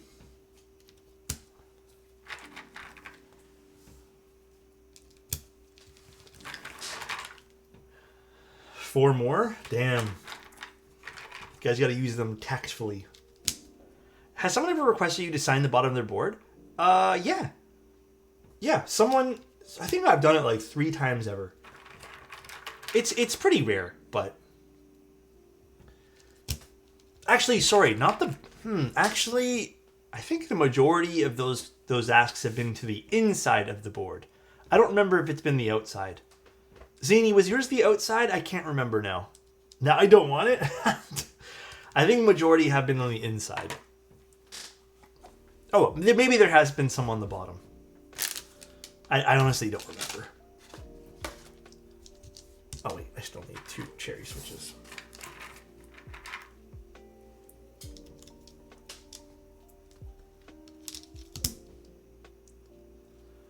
Hydrate again? Oh my god. I had a keycron with Alex sending on the bottom. Oh yeah, that's right. I do remember that. Oh, this is not the cherry switch. Here's my cherry switch. Here it is. Boom. All right. That is a lot of things to solder in. All right, before I solder in, I just want to tune this bottom stab, and then we shall get to soldering. I'm so hungry today. We did have a little bit of like a fish fillet for dinner, but dude, I have been starving. I think I told you guys yesterday, I am so fucking hungry. I donated the board to Ariella Studies charity stream. I think it sold for close to 200. Damn, okay. That's pretty cool. What a cool feeling that is. Where do you buy your basic t-shirts? I don't really shop from Uniqlo anymore because Uniqlo's kind of expensive now for some weird reason. So I do have like 2 or 3 basics from Uniqlo, but actually my favorite brand now, I think, is Comfort Colors for basics. I don't know what it is about their basics. I just think they feel really good. The Uniqlo ones feel a bit heavy compared to the Comfort Colored ones. Like the Comfort Colors kind of just feel like regular schmegular t-shirts, but they're like good quality, which is kind of what I want. But yeah, the Uniqlo ones, I don't know. I don't think I'm going to buy more. I have 2, like I said, I have 2. I enjoy wearing them, but they're just kind of like, they're kind of heavy feeling, so I just tend to not wear them as much.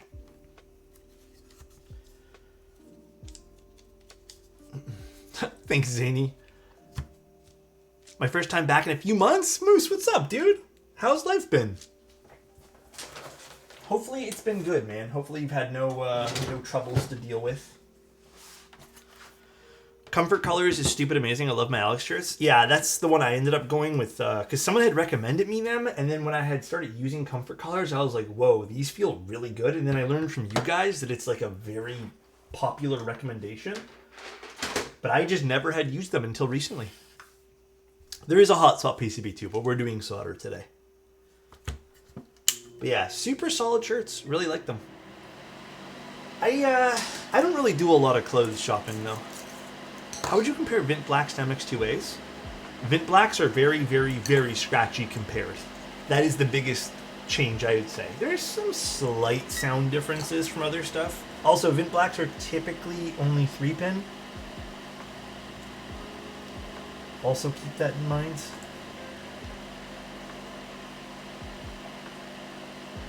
PCB is soldering very nicely too, FYI. Life's been really good, man. Just busy. Finals in a couple weeks for grad school. What have I missed in the hobby? You have missed... Honestly, you've missed some really fun boards, Moose.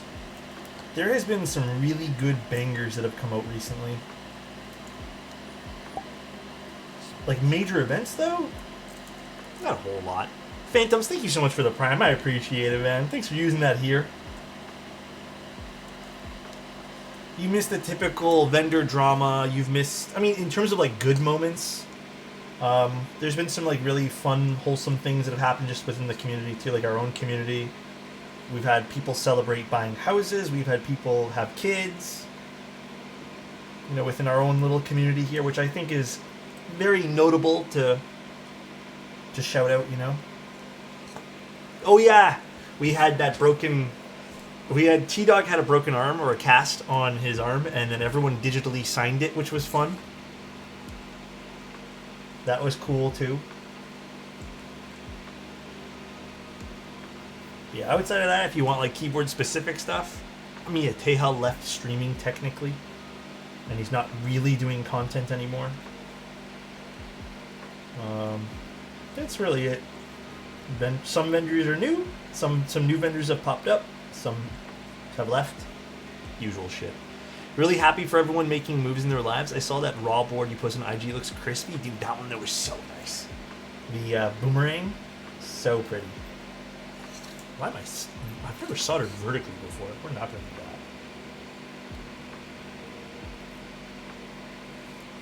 that. Teja will be missed. Yeah. No more 360 jokes anymore, unfortunate. 360 no-scoped and quit the hobby. The peaks of Manta made me feel so many things. Actually, Flick, I'm happy you guys like it so far. I think me and Bull are probably pretty relieved about you guys actually like visually liking it.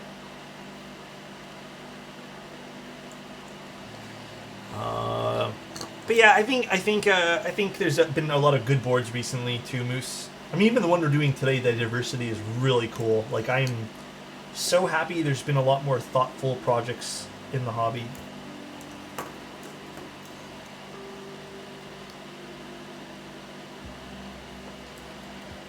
Don't let Teja retiring you, don't let Teja retiring from streaming stop you from clowning on him for being 360 no-scoped. You know what's crazy? Didn't it happen twice, too?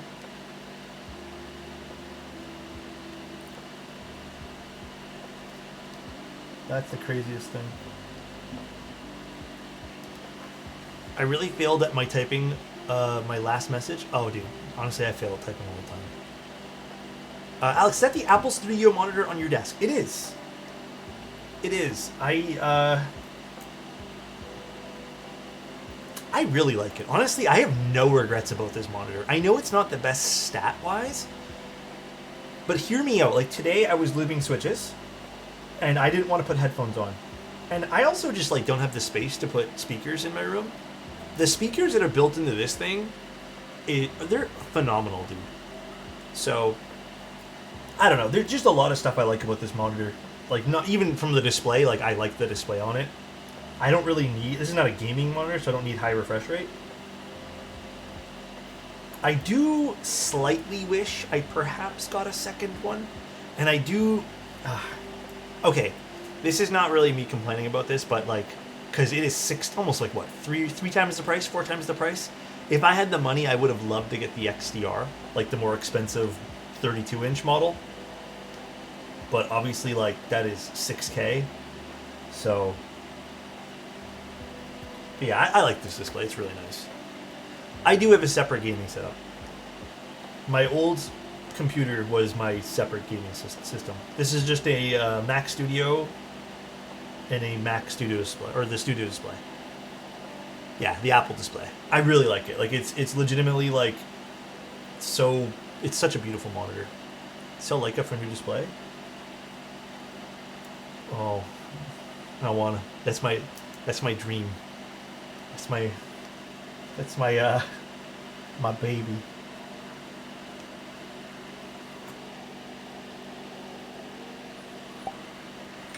Maze, thank you, dude. Wave.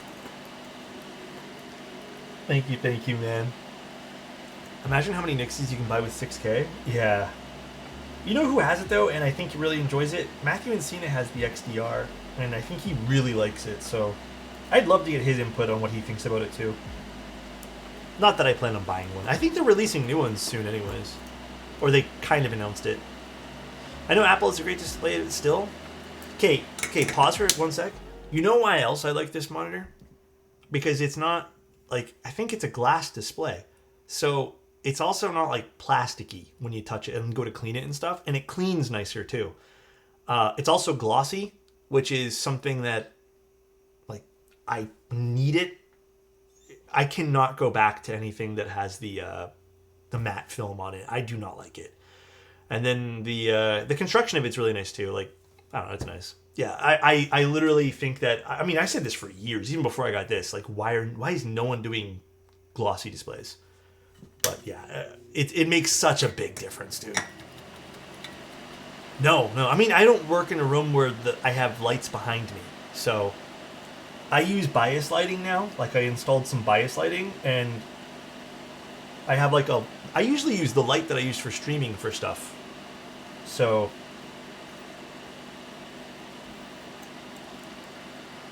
I forgot game 2 of Leafs versus Sens is on. Time to multitask. Sounds good. Who are you rooting for? Gloss is a nightmare with natural sunlight. I mean, dude, even at my old place, like when I was in the room with a lot of sun, like it didn't really bug me at all. Not as much as you'd think. Softbox? What light do you use? Gone are the days of using monitor hoods for editing in a dark room. Some people still do that though, man. You know what though? What I've learned, listen, it is super awesome to get things like picture perfect. I love it. I do it myself. But you know what the craziest thing is? These days, you know how I proof my work? Does it look good on a cell phone, like on an iPhone display? And that's all that really matters at the end of the day. A lot of people consume social media only strictly on their cell phones, and that's all that matters. So, listen, it used to be so different where I'd have to proof on like so many different things, but it doesn't fucking matter anymore, man. It really doesn't. Unless you're printing.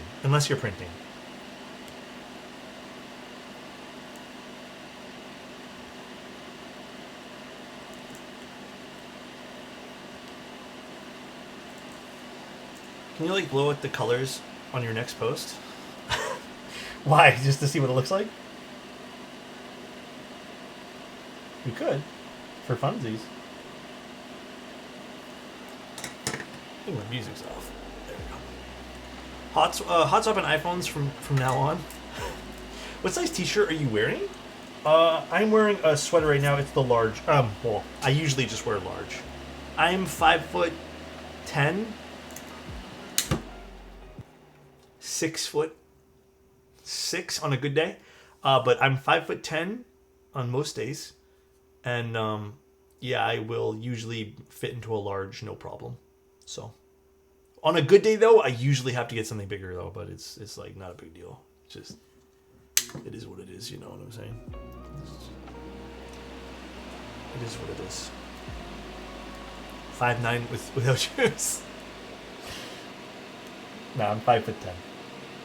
Large fits me perfect with everything. Honestly, 5'10" is, for me, when it comes to buying clothes, let me tell you guys, if I was an inch or two taller, I think I would have to like dabble between the lines of large and XL, just for like fit. So, 5'10" is the ideal. Okay, you know what, Hannah? Okay, you know what? I have to time Hannah out for that one there, bro. That was he crossed the line, dude. That was a cross the line moment. That was crazy. 5'8" without socks. Also, guys, height does not matter. Who gives a shit? Unless you're buying clothes, then it kind of matters. Can you cross my line? Hey, yo. I'm 6'2", and XL is perfect most of the time, but some things are just too short. Yeah, I mean, there's a lot of other factors too, like your body proportions can be just different too, no matter what height you are. Thank God Ennett is gone. I mean, he's still here. I just untimed him out now.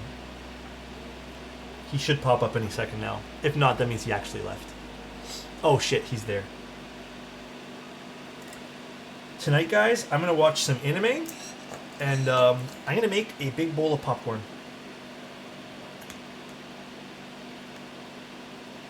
I don't think I'm going to play some video games tonight. I think I'm burnt out on playing a few games. I just want to, like, sit on a couch tonight. I don't know. I have to find something new tonight. Tonight is a pick a new show night. I finished Daredevil today. That last episode was pretty fucking sick. I'm not gonna lie. Actually, the last 2 episodes were pretty nice. The perfect height is eye level with you, baby.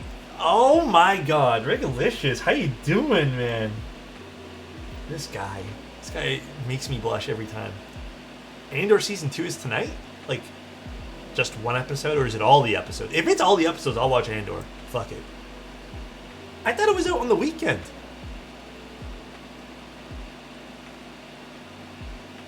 First 3? Oh shit, okay, I'll watch those tonight. Fuck it. That's my movie, or my show, I guess. Wait, I thought that was on the weekend.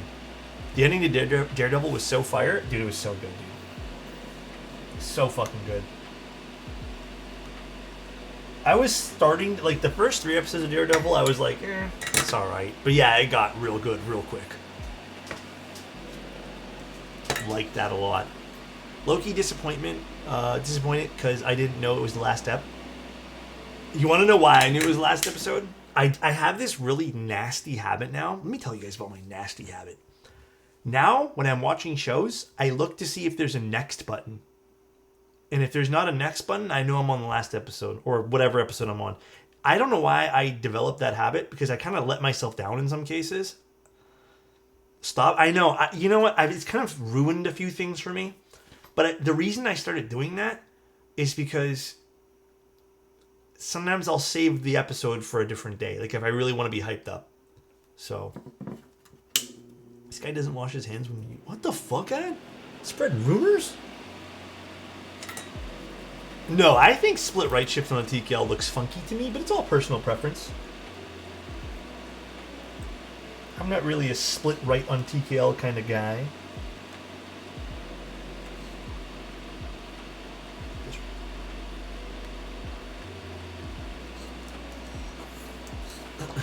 I used to look at the clock when I'd watch shows to tell me if I'm near the end or pre... Oh my god. You know what? I respect that.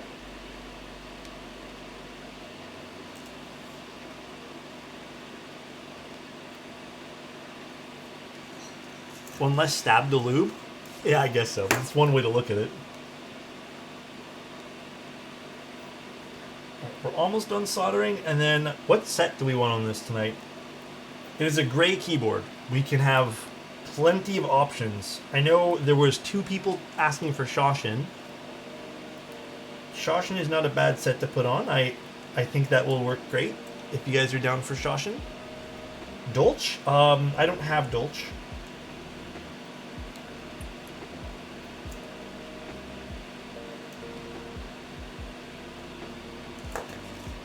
We could go for some color if you guys want.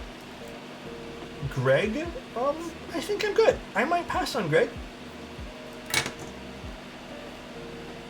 Probably gonna pass on that one.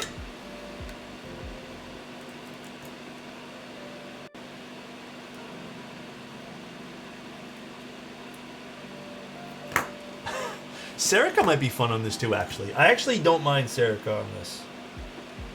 Boneyard? You guys really want Boneyard? I feel like Boneyard's the cop-out answer here. Sorry, not sorry, but...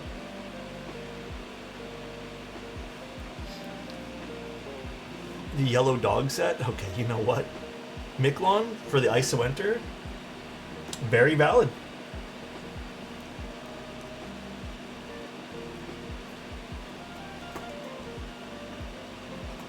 You know, just saying, you guys also, if you guys want to use points, if someone really wants a keycap set, not Greg, there's the points you guys could redeem.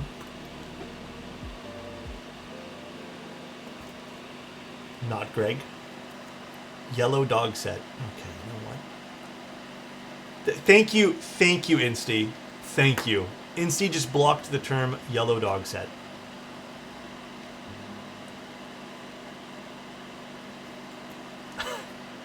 I lost millions of points on Gamba. Actually, Insta, we probably should unblock that, because come to think about it, if someone is trying to describe their dog, That might be problematic in the future.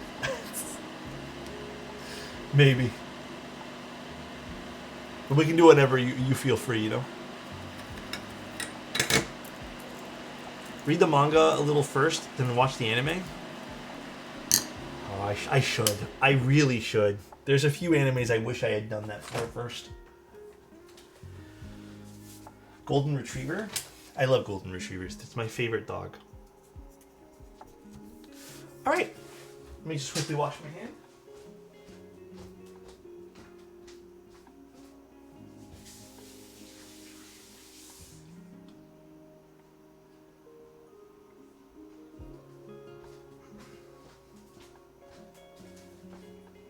So, what set do we want then? Do we know? Shoshin, please. Okay, it looks like Shoshin. We have a choice. We have a few choices here. Yeah, I'll run a poll.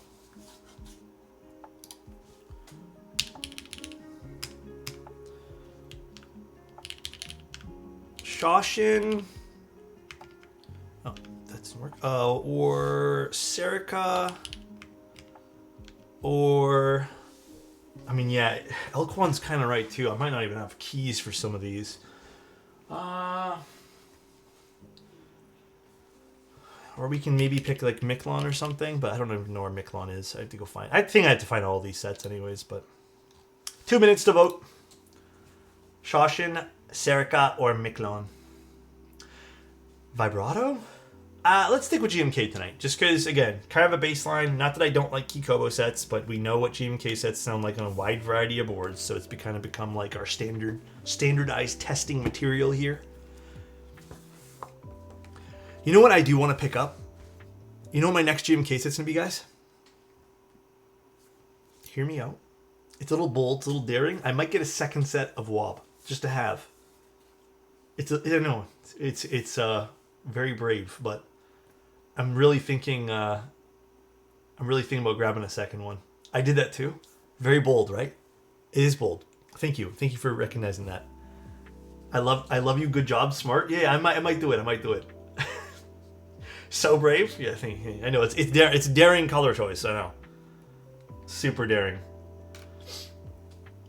All right, it looks like Shoshin's probably gonna win, but let's take apart the board and stuff. Now we can actually get into the internals of this. All right, Beatsies first.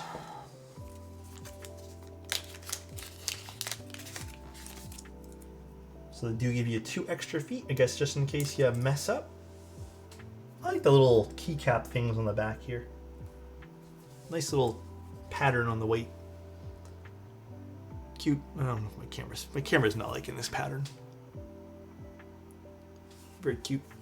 Yeah, it does kind of look like the R&D KBD logo, but I've seen this logo like done a million times. Wob hoarding is the play. It's just such a valid set, you know? Really is. God, I really like this recessed weight. That looks so good on this. So good. The wedge for this has a unique shape. Yeah, it really does. Like, it just looks so good on this. Even just like the corners of this board, like, and again, the machining on this is nice too. It's very pretty. The animo on this is great. Like, a good way to show you guys this is probably just to really zoom in here. Look at this. Isn't that nice? Look at the finish on this.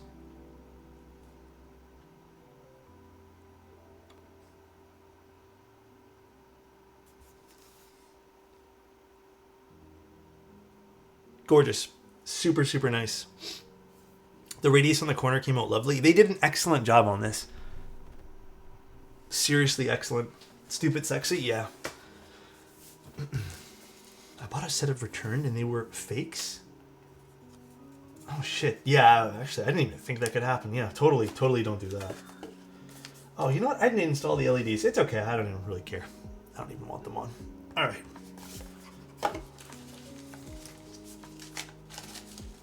Now, let's just unscrew this.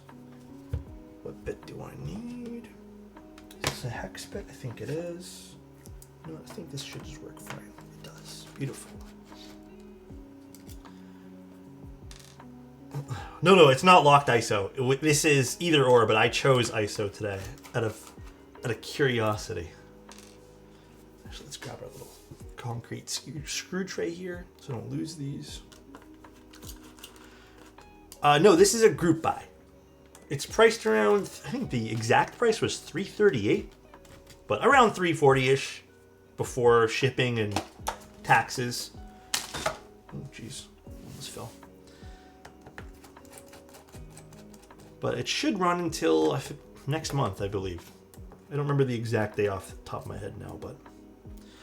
No, Frether said for US customers, Frether is going to be fronting the cost of tariffs. So he will absorb that cost, so customers will... He said this, so customers will never have to touch the cost of a tariff. He will be absorbing that. Big W? Yeah, it is a big W there. Now, I am curious how this is going to look inside. So you can technically build this plateless, by the way. We did not build this plateless today.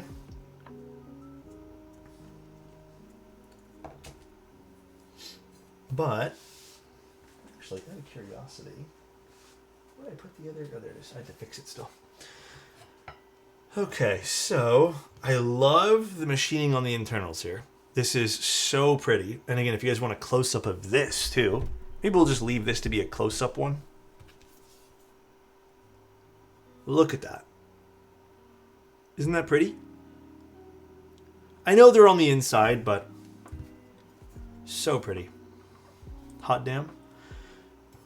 And then even the internals look good here too. You know, Frether even said that the screws... You know, I don't really see what he's talking about.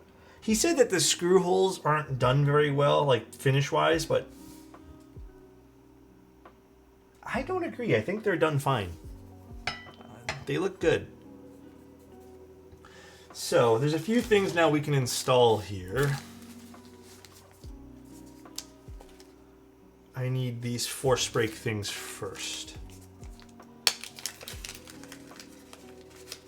So this is a bit more involved because there's going to be some parts that we really need to kind of focus in on and put them in here. So just bear with me as I go along. Yeah, the renders for this, I will admit, they weren't the greatest. These look way better in person. I'm guessing these just go around here. I like that. It's kind of nice.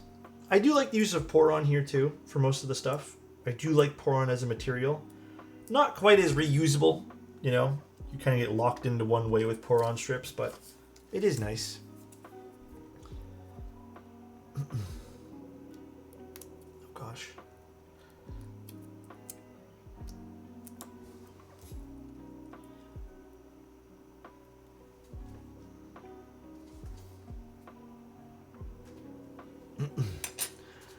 They're debuting their debut. Yes, I believe this is their debut board. Actually, I want to check one other thing. Was there like a breakdown image of this, Frether, on the GCAC? GCAC diversity. In case you guys are wondering too, it's Sumjoy who designed this, but Exploded View. Here we go. I just want to see how they've done things here. Okay.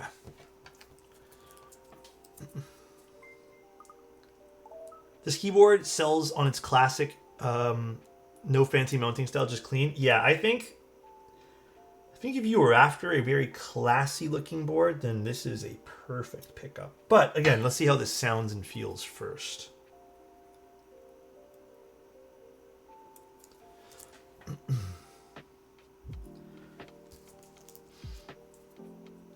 Frether, is anyone going to be building this in a plateless configuration? I would be really curious in how this sounds plateless. I think plateless for this would be pretty nice.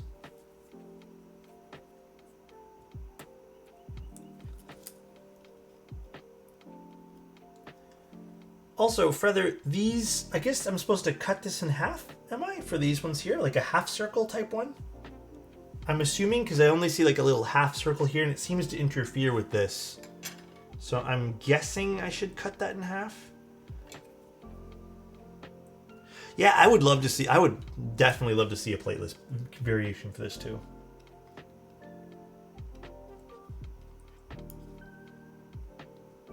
We can just try to put that in. I think so. Yeah, I'm not too sure if you're supposed to cut that in half or not. I'll just kind of place it for now, and if there's some interference, I'll take them off.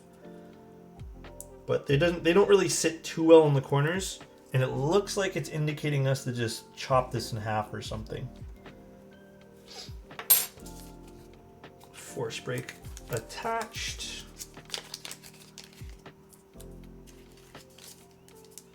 Okay, so plate pour on foam. And now I'm guessing these go here. Again, I'm kind of just basing this off of builds I've done in the past. There's no real user manual for this or build guide, so I'm just gonna do my absolute best here. This is the gray colorway, yeah.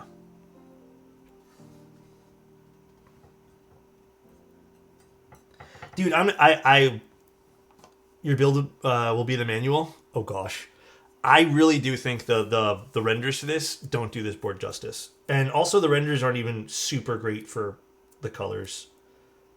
You know, another thing I've seen some designers and vendors do in the past is they get like a little sample chip for colors and then photograph those. I think that's also pretty valid if you can't, you know, afford to buy all the prototypes for every single color.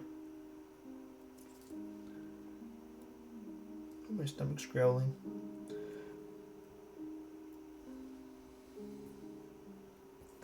It's gonna take a little while.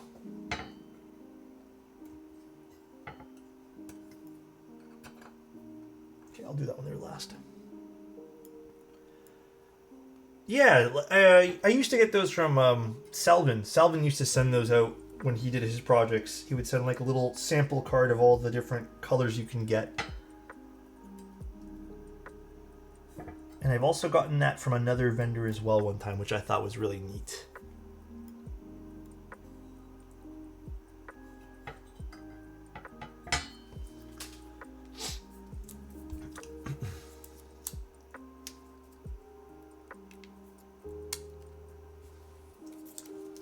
Thank goodness I ate dinner. I was scared the stream was going to be over. No, this is a bit of a more involved build today, so it's going to take us a little bit longer, but I don't think you guys mind, right? We're not quite done yet. I know we hit the 2-hour mark, but as long as everyone's okay. Ooh, my stomach's growling. I guess I'm hungry now. When is my wedding? I have nothing planned at the moment, but I'll let you guys know when that happens.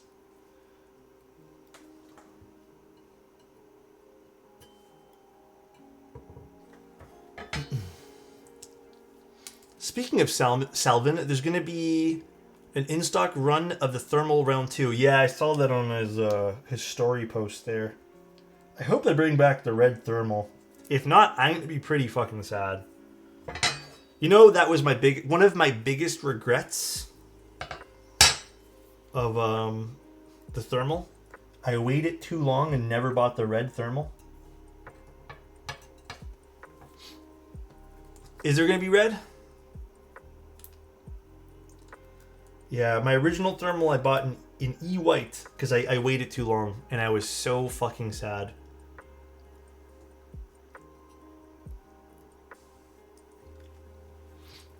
You should inquire Salvin on red. I'm sure she'll do red. I mean, I'm hoping he does red. Isn't Salvin's signature color red?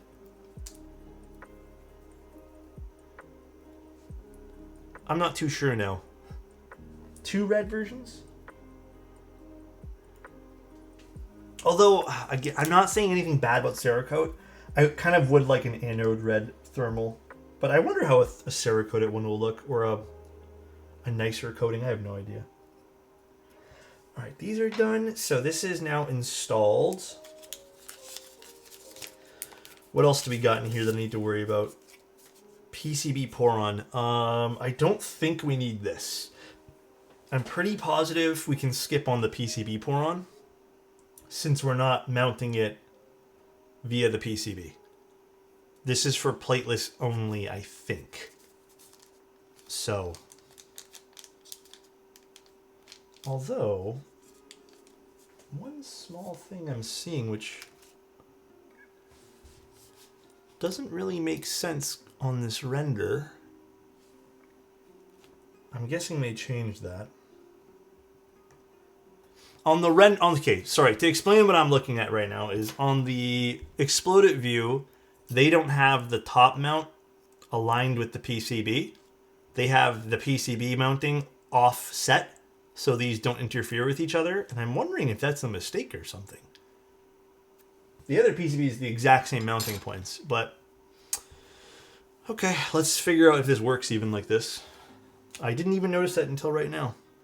I was wondering that, yeah. Well, we'll see. Maybe that's done on purpose. Because there's not offset areas on the machining here, right? There's only one. So it would have to be on purpose that way. PCB screws. See, this is what I'm not. So no, we know the case screws, we don't need this. Plate screws. This is what I need. But this also makes no sense. Because this has tabs.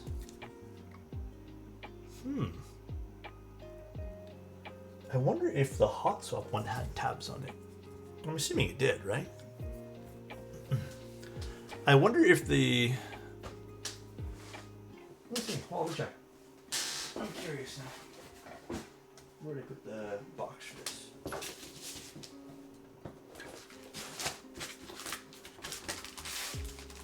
Yeah, it has tabs too. Alright, so it must assemble some way this way. PC. So I think this will also have to go in there too.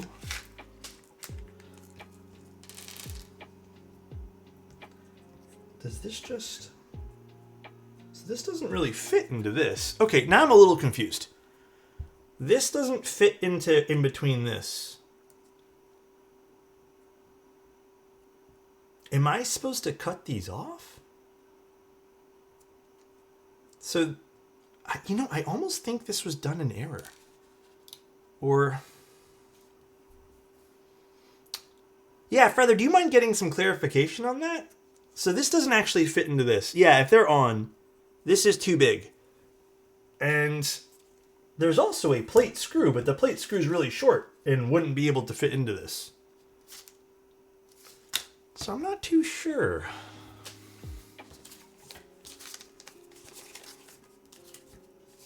I don't think anything else is really needed at the moment, so I think we can kind of put some stuff away. You know. Yeah, basically, rather, yeah. Interesting. Very, very interesting. For the time being, I guess let's put in the daughter board here. This does use a ribbon cable connector, I believe. So let's also grab the ribbon cable. I don't think they go into the top for... I mean, maybe they do. Maybe? But does that make sense? I don't think so, because then the keyboard would sit really low, right? I don't think they go like that. I think this was supposed to sit underneath. And then sit like this on the bottoms. I think that's how that was supposed to work. I don't think you use those. So what's this for then? Huh. Strange. Maybe they're for plateless? Let me look again at this. You might be right. They might be for plateless. I think you're correct on that. You're probably right. I think that's just to get a top mount plateless variation. So, I think I would still need the plate screws. You can just slide it and screw it into PCB. So you see the plate has semi-cut out for the screw hole. You can just slide it in and screw it in PCB directly. Okay. So I'm guessing all we're doing is that then. All right, cool, simple. I got part overload here. There's too many parts, and I got a little overloaded with information in the parts. And you know what? I was looking at the render a little bit incorrectly too, the exploded view, because I thought the exploded view was referring to those plastic parts as going underneath the plate tabs. So, whoopsie. All right, let's put this in and then screw this in too.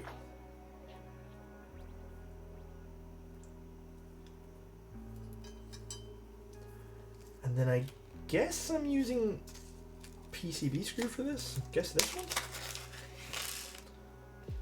I think this might be a little bit too big, but let's try it out. It'll be 100% needed to put in the build process. Yeah, I think so too. I think a handbook, Feather.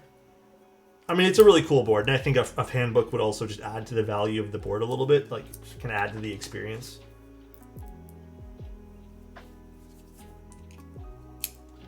Plus, it seems like there's a few different ways than even I'm building it today, so... Yeah, okay. So this does say PCB screw, and I'm guessing this is just for mounting the PCBs. I guess let's use that other shorter screw for this. The plate screws. Do I have enough for that, though? I hope there's extras in here. Let's use this screw, then. And marking the part bags would be greatly appreciated.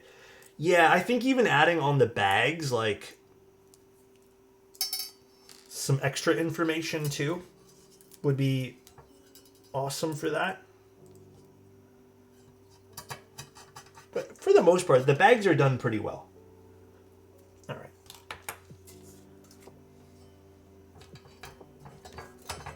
So, according to Feather, we're just laying that on. So now here's the confusing part. These are labeled as plate screws, but these are way too small. And if I slip these through here, those will not screw in. So it seems, I'm guessing, that maybe we have to use these. The longer screws that say PCB and PCB screw. You slide them, wait. You don't, sorry, don't slide them sideways into the plate. You slide them from the semicircle cutouts. Can you slide them? Hold on. You're saying to slide them in here? Oh, you slide them in and then you screw through it? It's a little awkward. Okay, I see what you mean. A little bit of an awkward build process for that. You know, I misunderstood Feather there. Guess I'll just have to be a little careful doing this so I don't accidentally knock them all out. Okay, I see what you mean. Interesting. Very, very interesting build here.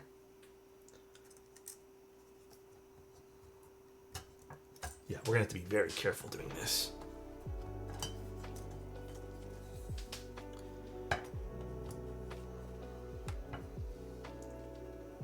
I'm guessing this is the move, is just kind of putting it in first, and then, and then slowly sliding them all in as you tilt the board.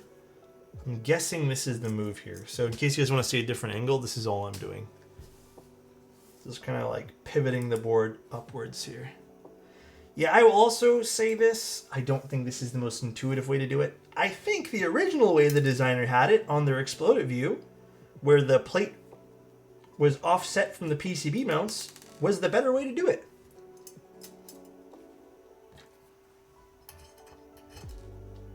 I am not sure why that change was made. Maybe they just like the mounting points of this better.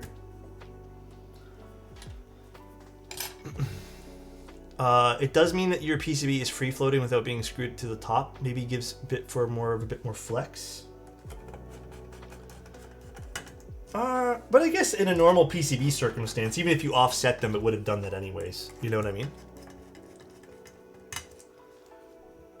Would such a screw method have an impact on the sound or feel? No, this should literally have no impact on anything. Like, it shouldn't really change anything. But again, I just think from a ease of use standpoint, this definitely feels a little bit more meh. I think the exploded view is showing both mount styles. Oh, you know what? You might be right. They just kind of showed both. Here, I'll show you guys what I'm looking at too, just so you guys can see what I mean. I was looking at this exploded view here. Oops. Wait, what? Oh, I have to unhide it. See how I thought, if you guys look at the pour-on gaskets on the PCB, I didn't actually look at the top frame just because I didn't really see it that well, but see how it looks like it might have been offset? I think still, to be honest with you, for the designer, I think just from a ease of use standpoint, obviously this realistically this shouldn't affect sound or anything. This is really just installation process. I do think offsetting them and then just carving out a spot for them on the bottom and top and stuff and figuring that out would probably be a lot easier. But again, very minor thing here. I don't think this will ruin someone's experience like I did it pretty quickly. But just as a little note, I don't know if the designer wants that kind of feedback here, but I think build process is very important for keyboards. Very, very important. Yeah, the Nixie colorway has the clear top, if you guys are wondering. All right, so this is done, and now we're just gonna slide this in.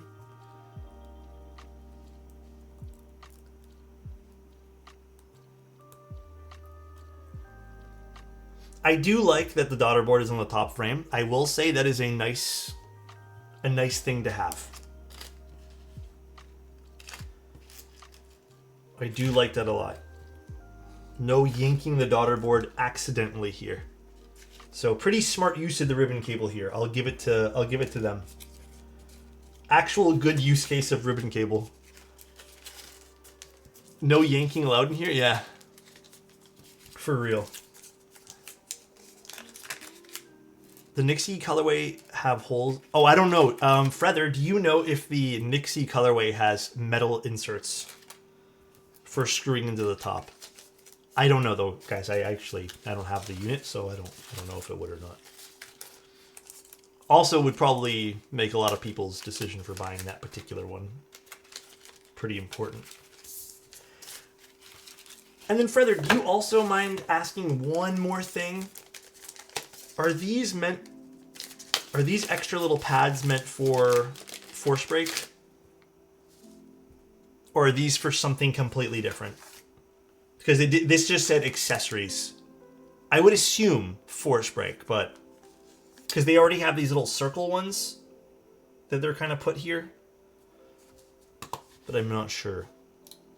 Again, I don't think the Exploded View has anything on that at all, so. Asking now? Thank you, Feather. Feather's the best.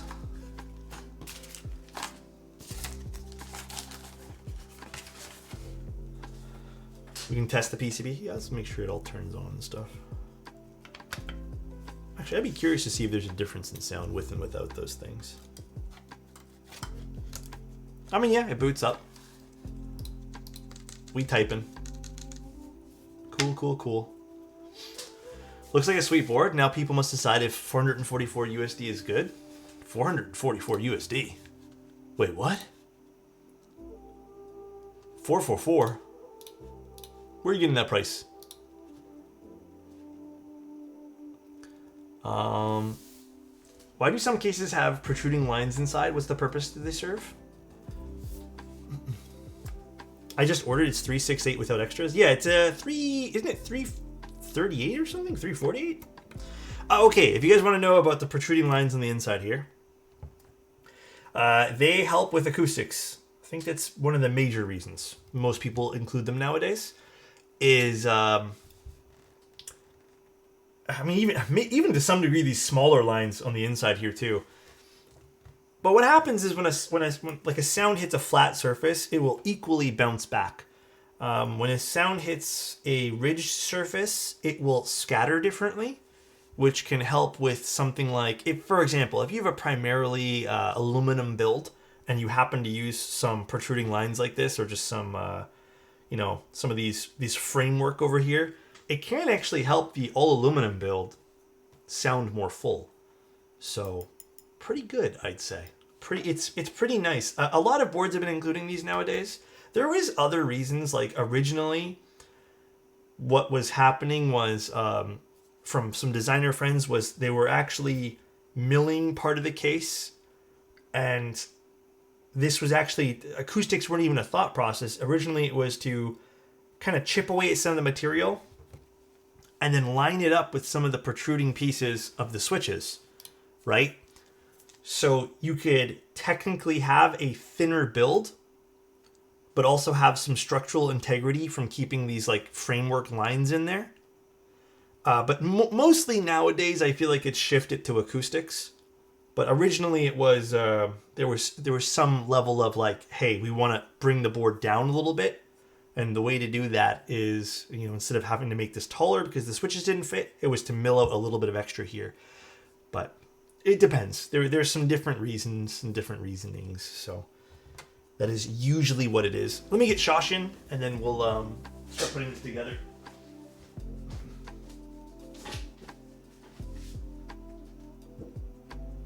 Shosh, where are you? Does the box look like that for again? I don't even remember what it looks like. Is it just black and white?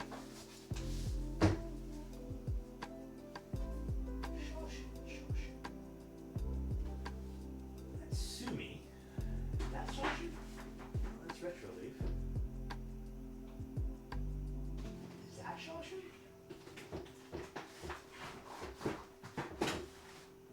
No, that's Indigo. What the hell does Shoshi even look like? I don't even remember. Is this it? Oh yeah. It's the one with all the cameras on it. I had it backwards. Oh, and then I need to get the other board with it on it too. One sec, guys.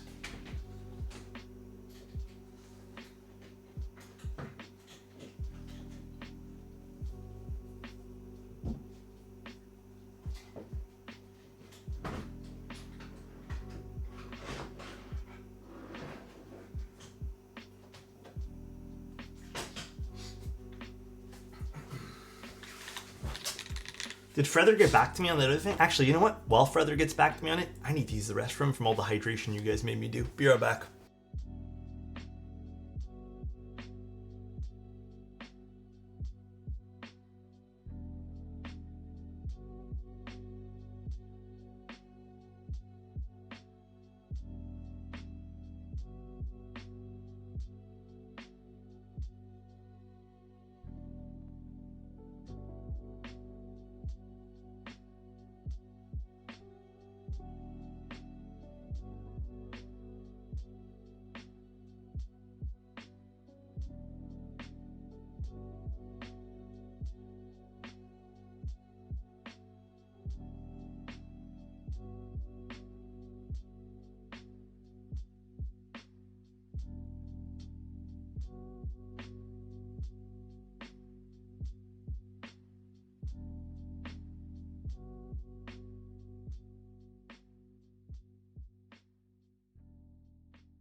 All right, what's up, everybody? Just curious what is going to go. Oh, I don't know. When I was assembling my derivative, I couldn't find the pipe key, so it is what it is. All right, let's just install it. We'll wait to put these on. I do think the pads are for force brake. Should I put them on then? I almost feel like we don't need to put these pads on because we put these pads on. You know what? Let's try it without it for first. Or for the first try here. And then if we need to put them on, let's go with the pads. So I almost feel like you don't have to. I feel like the small circle pads should be good enough for this. And I say that with the most love possible. You know, Feather, I have to admit, I don't know who's the menu on this, but this finish is gorgeous. This is a really nice finish. Bruh, I think my car might have a battery problem. I hope it's the key fob. Is it DDS? Damn, DDS did a good job. Very, very nice. Damn, man, I hope it's not your car, my friend. I hope not.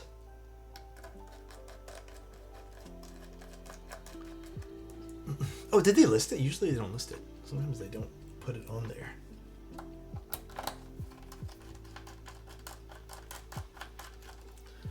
And then while we put the keycaps on, because this has been a very common question, I think for good reason. It's, you know, who is this board for and why would I even buy it? And then what kind of makes this board stand out? Layout-wise, I already think all the different layouts, this is a pretty interesting keyboard. As the name states, it is pretty diverse for layouts. So, very nice there.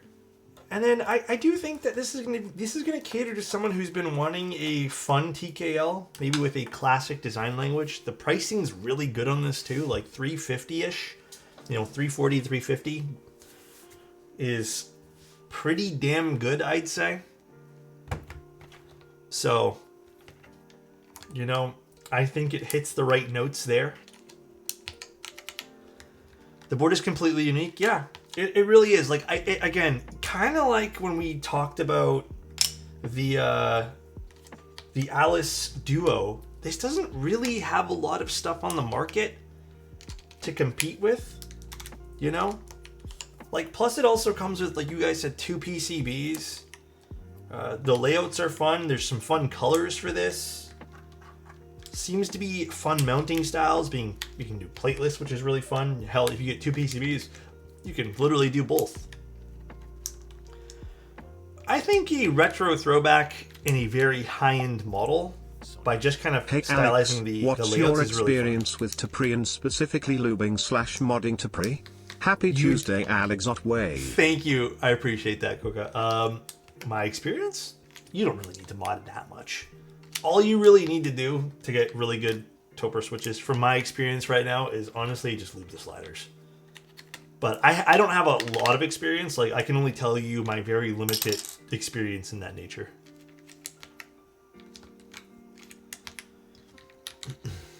Would you think it'd be a good first board? Yeah, why not? I do think the build process is more involved on this. But again, it's pretty good value in the box for what you're getting. Like, really good value in my humble opinion.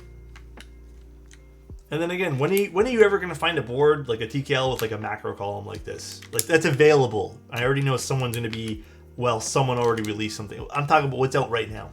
So nice. And that's gifted a tier 1 sub to BRN 1312. Appreciate you gifting a sub, bro. That means a lot. Thank you, thank you. Whoever gets this as a first board is a Giga Chad. I also agree. That is a pretty Chad move. What did they have in the photo for... Hold on, I'm going to just double check here. God damn, dude. Burn, thank you so much for 5 tier 1s, man.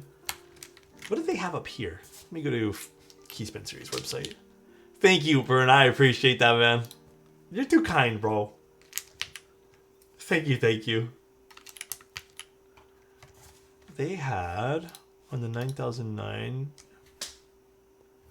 Okay, well, I don't have a keycap like that. So maybe we just put shift up. Oh, wait.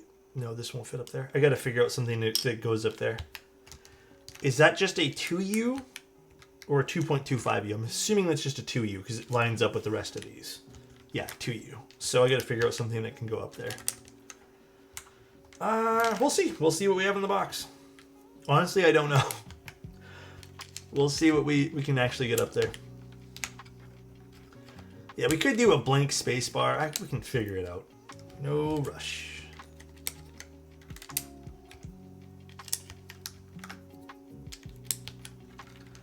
No rush at all.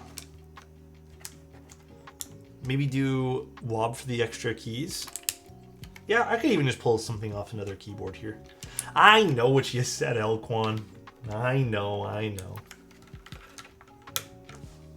Honestly, though, Elk One, I don't think I would have had many sets that would have fit. You know what I mean? I think it might have been a little bit difficult. Let's take this off. It does look really good with this set, though. Shoshin kind of slaps on this. Nice gray tonality here. Very gray.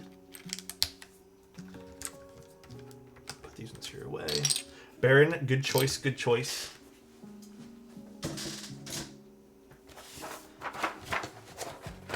No more mouse answers? Damn, dude. I just got banned. Alright, let's see, let's see. Again, we'll have to play around with this a little bit, but this is too big. You know, maybe we put 0 up there for now. That works for me. And then we need ISO. Gimme. Do we actually have a 1U pipe key with this? Or not a pipe key, a 1U shift? Or this one. This is what we need here.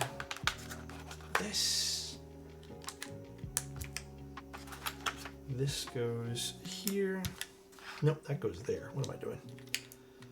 Let's take that off. Where's my keycap puller? Hello? Damn it. I'll grab another one. I'll pick that up later.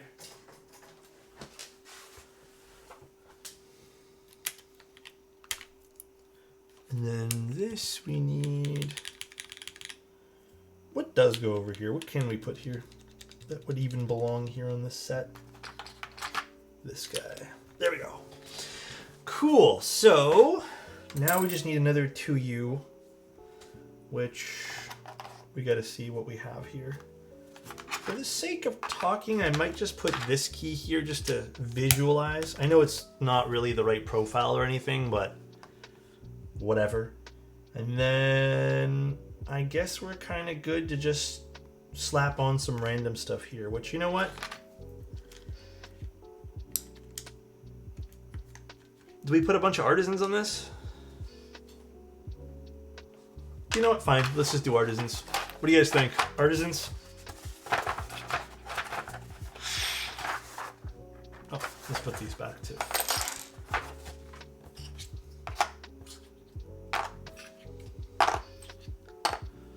I mean, you'd probably put something. Honestly, I have no idea what you could put, but some options are to you. I missed a compliment? Oh, Jessica. Did Jessica want me to compliment her, or... Jessica, just like this keyboard, you're quite diverse, and we all appreciate you for that, all right? Jessica, I hope you're having an amazing day today. I hope the week has been absolutely treating you the best possible, because you deserve that. And then I hope the rest of the week goes absolutely amazing. You know? Wait, what keys do you even put in those? Oh, I read the one there. What are intended for that? You know, I can double check what's actually supposed to be there on the layout. I'll see what comes up when we click it. Let me get some artisans. Artisans. Where the fuck did I put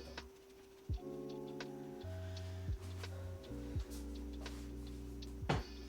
I don't think I want to put Pokemon ones, but we can just slap a whole bunch of whatever's in here. Fuck it. I have no exact artisans we're going to do. We're just going to kind of put whatever. I have another case of artisans somewhere. Honestly, I'm too lazy to find it right now. I'll just put a bunch of random ones here. Put some Damascus ones by Salvin. We got this cool Boba Fett skull one.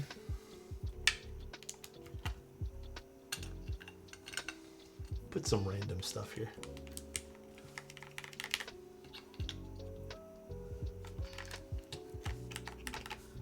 This looks neat.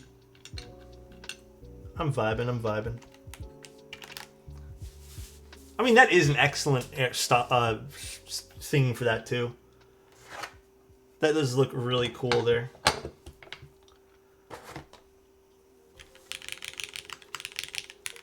I can tell you right now, Feather, I don't think you need these. I know. I don't have anything else for that right now, guys. Just leave it. I really don't think you need these. All right, let's see what this sounds like, guys, shall we? This is a aluminum top mount MX2As lubed with GS2. And then a 53 gram Wuche spring in the Diversity TKL. No foam, no nothing like that. We did use the little circle force brake, but they do come with some extra ones that we did not put in.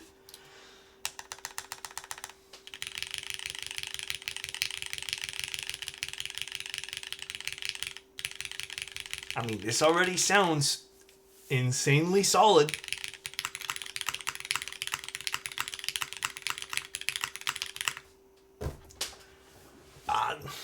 They nailed it with the sound profile here. At least it's to my liking.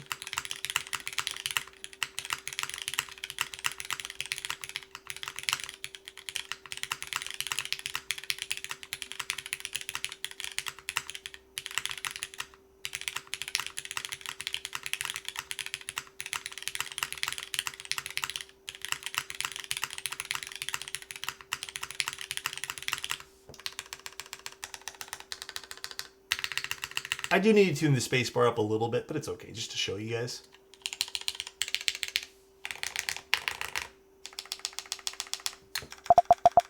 I don't even know what these are bound to yet.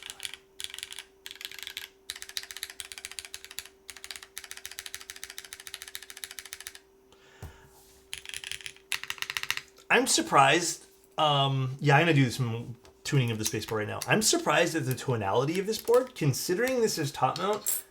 And usually, my own preferences, I don't usually go for aluminum top mount boards. I am pleasantly surprised with this. This sounds really, really full. Much better.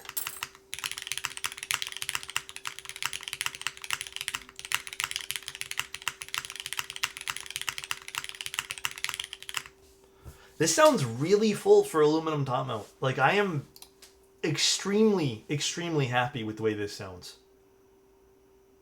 Also, this looks great too. The intro throws me off a bit since I'm not used to it. Oh, the ISO.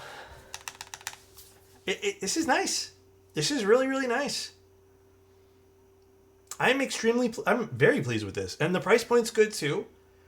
Some minor things I'd say, like, again, we kind of talked about during the stream if you want to watch all that back, but to summarize some of the more key points, I think the most key thing I could really give this criticism for was, I mean, Feather already said he's going to look into it, not really having a build guide.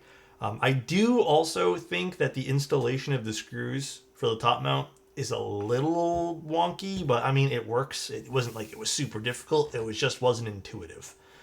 The layouts are fun for this. Really good finishing on this. Very good price point, in my humble opinion, for what you're getting here. It's a super solid board. Fun layout, too. There's a bunch of different layouts you guys can pick from. I kind of showed those off on the box earlier, but... I don't know if the front height was listed, but this does feel really comfortable already, and I personally prefer lower front height boards. It does say the EKH, so this is not like the front height of the actual lip over here, but this is measured to the keycap, I believe, is 21.83, which is really good. So the EKH being that height is amazing. This is nice. Well, unfortunately, I can't really take this apart right now because we did solder it in, and desoldering it would probably take another hour, so I don't think we can really do that. 16.3 is outstanding. I don't know. This is an amazing board here. I want to take another look at like the side profile and stuff. This looks great.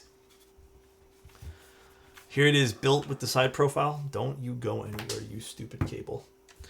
Here it is here. I mean, this looks really good. Oh, the stem. This doesn't even have a full stem. Why did I even type with this one here? Whatever, I'll replace that one there. My stem broke on that particular one. I remember that broke. Here is the back. Again, I love just these really nice graduations of the side over here too. It's nice. I love loud clicky keyboards. I'm hoping it appeals to you then.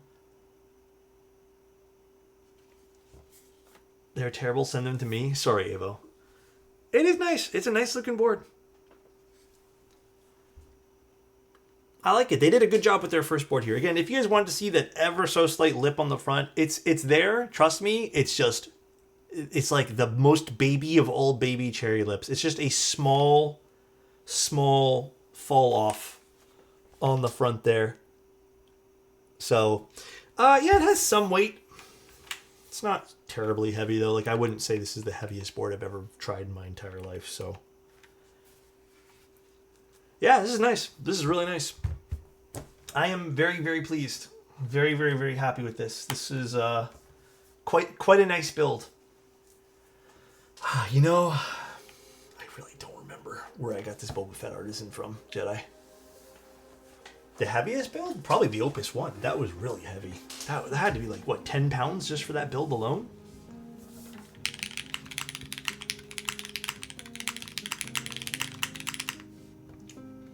Cool. I don't know what these are set to. I kind of want to go into Switch Hitter and see what these things are all set to here. Some good takeaways too, just from the build experience. I do like the fact that the daughter board was part of the top frame. I think that's really smart. So, got any U80s? Just bought one? I have a U80 somewhere. It's my dog's Yoga's birthday today. He turned 5. He just had emergency surgery on his Friday on a small intestine, recovering well. I'm happy about that, Kush. And also, happy birthday to him or her. Is it him or you said he? Happy birthday to him. By the way, Alex, wifey just got her pink agar with CYL truffle schwein. What switches? Oh, like you guys haven't decided what switches? You know, if you can find them, those W1 switches with the exact colorway would be perfect. You know which ones I'm talking about, Jedi? Shit, do I have it somewhere here? I feel like I just took them out a while ago. They're like black with a pink stem. The nipple switch, yeah, if you want to call it that. Those would be perfect for that. Jedi gonna come mug you for that artisan? By the way, Alex, why did Jedi really want that artisan or something? Who makes them? Honestly, I think, was it Clack Keys? But I think they stopped making artisans, and I think they exited the hobby. I don't think they do stuff anymore, man. This was Clack Keys.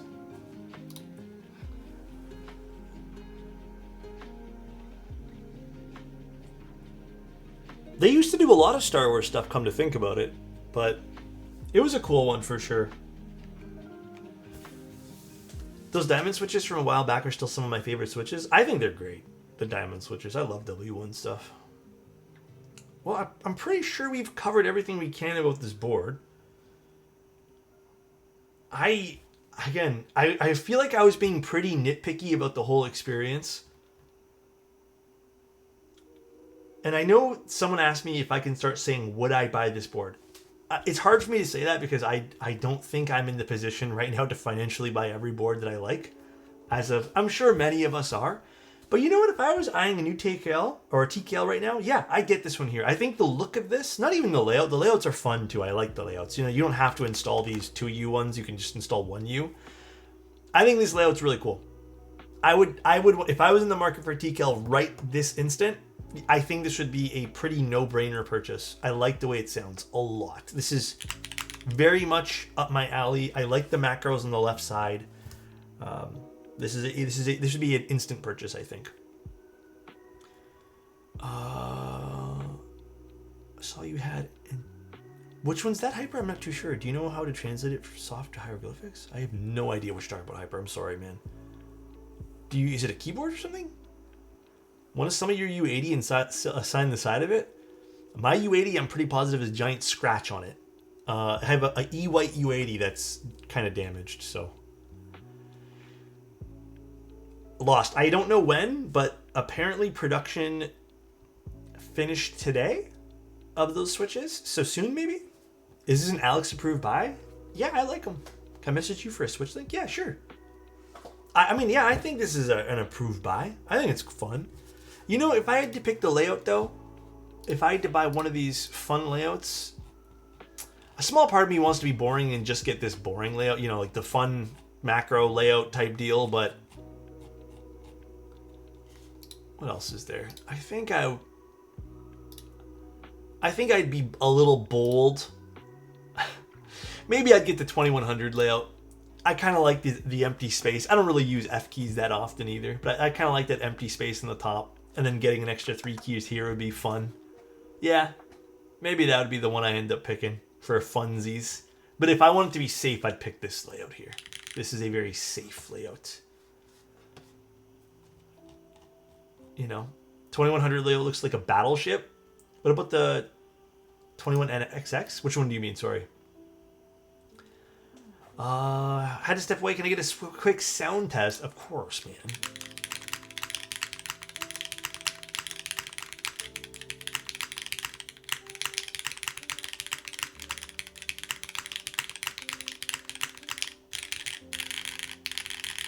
No, this can be done in ANSI as well.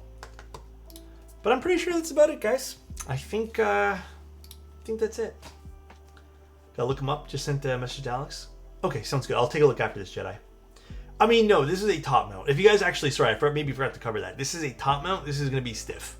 There's no movement that's happening with the top mount. It's, I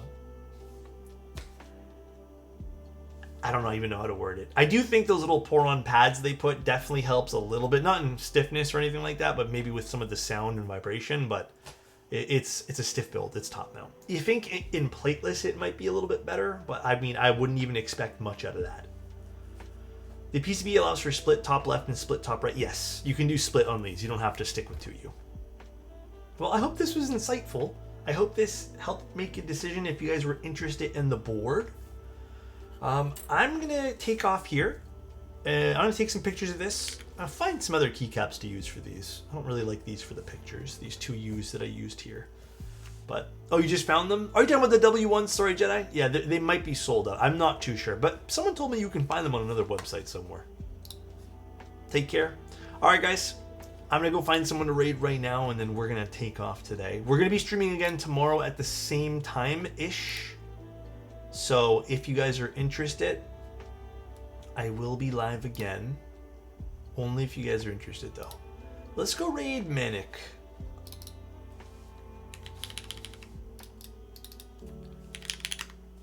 Alright, guys. You guys have a good one. Love you guys. Thanks for tuning in today. If I don't get to see you guys tomorrow, if you guys can't make it, I hope you guys have a good Wednesday. Middle of the week, it is what it is, you know. Bye, Alex. Thanks for the great stream as always. Love you. Love you too, man. Take care, everybody, and see ya soon. Bye, everyone.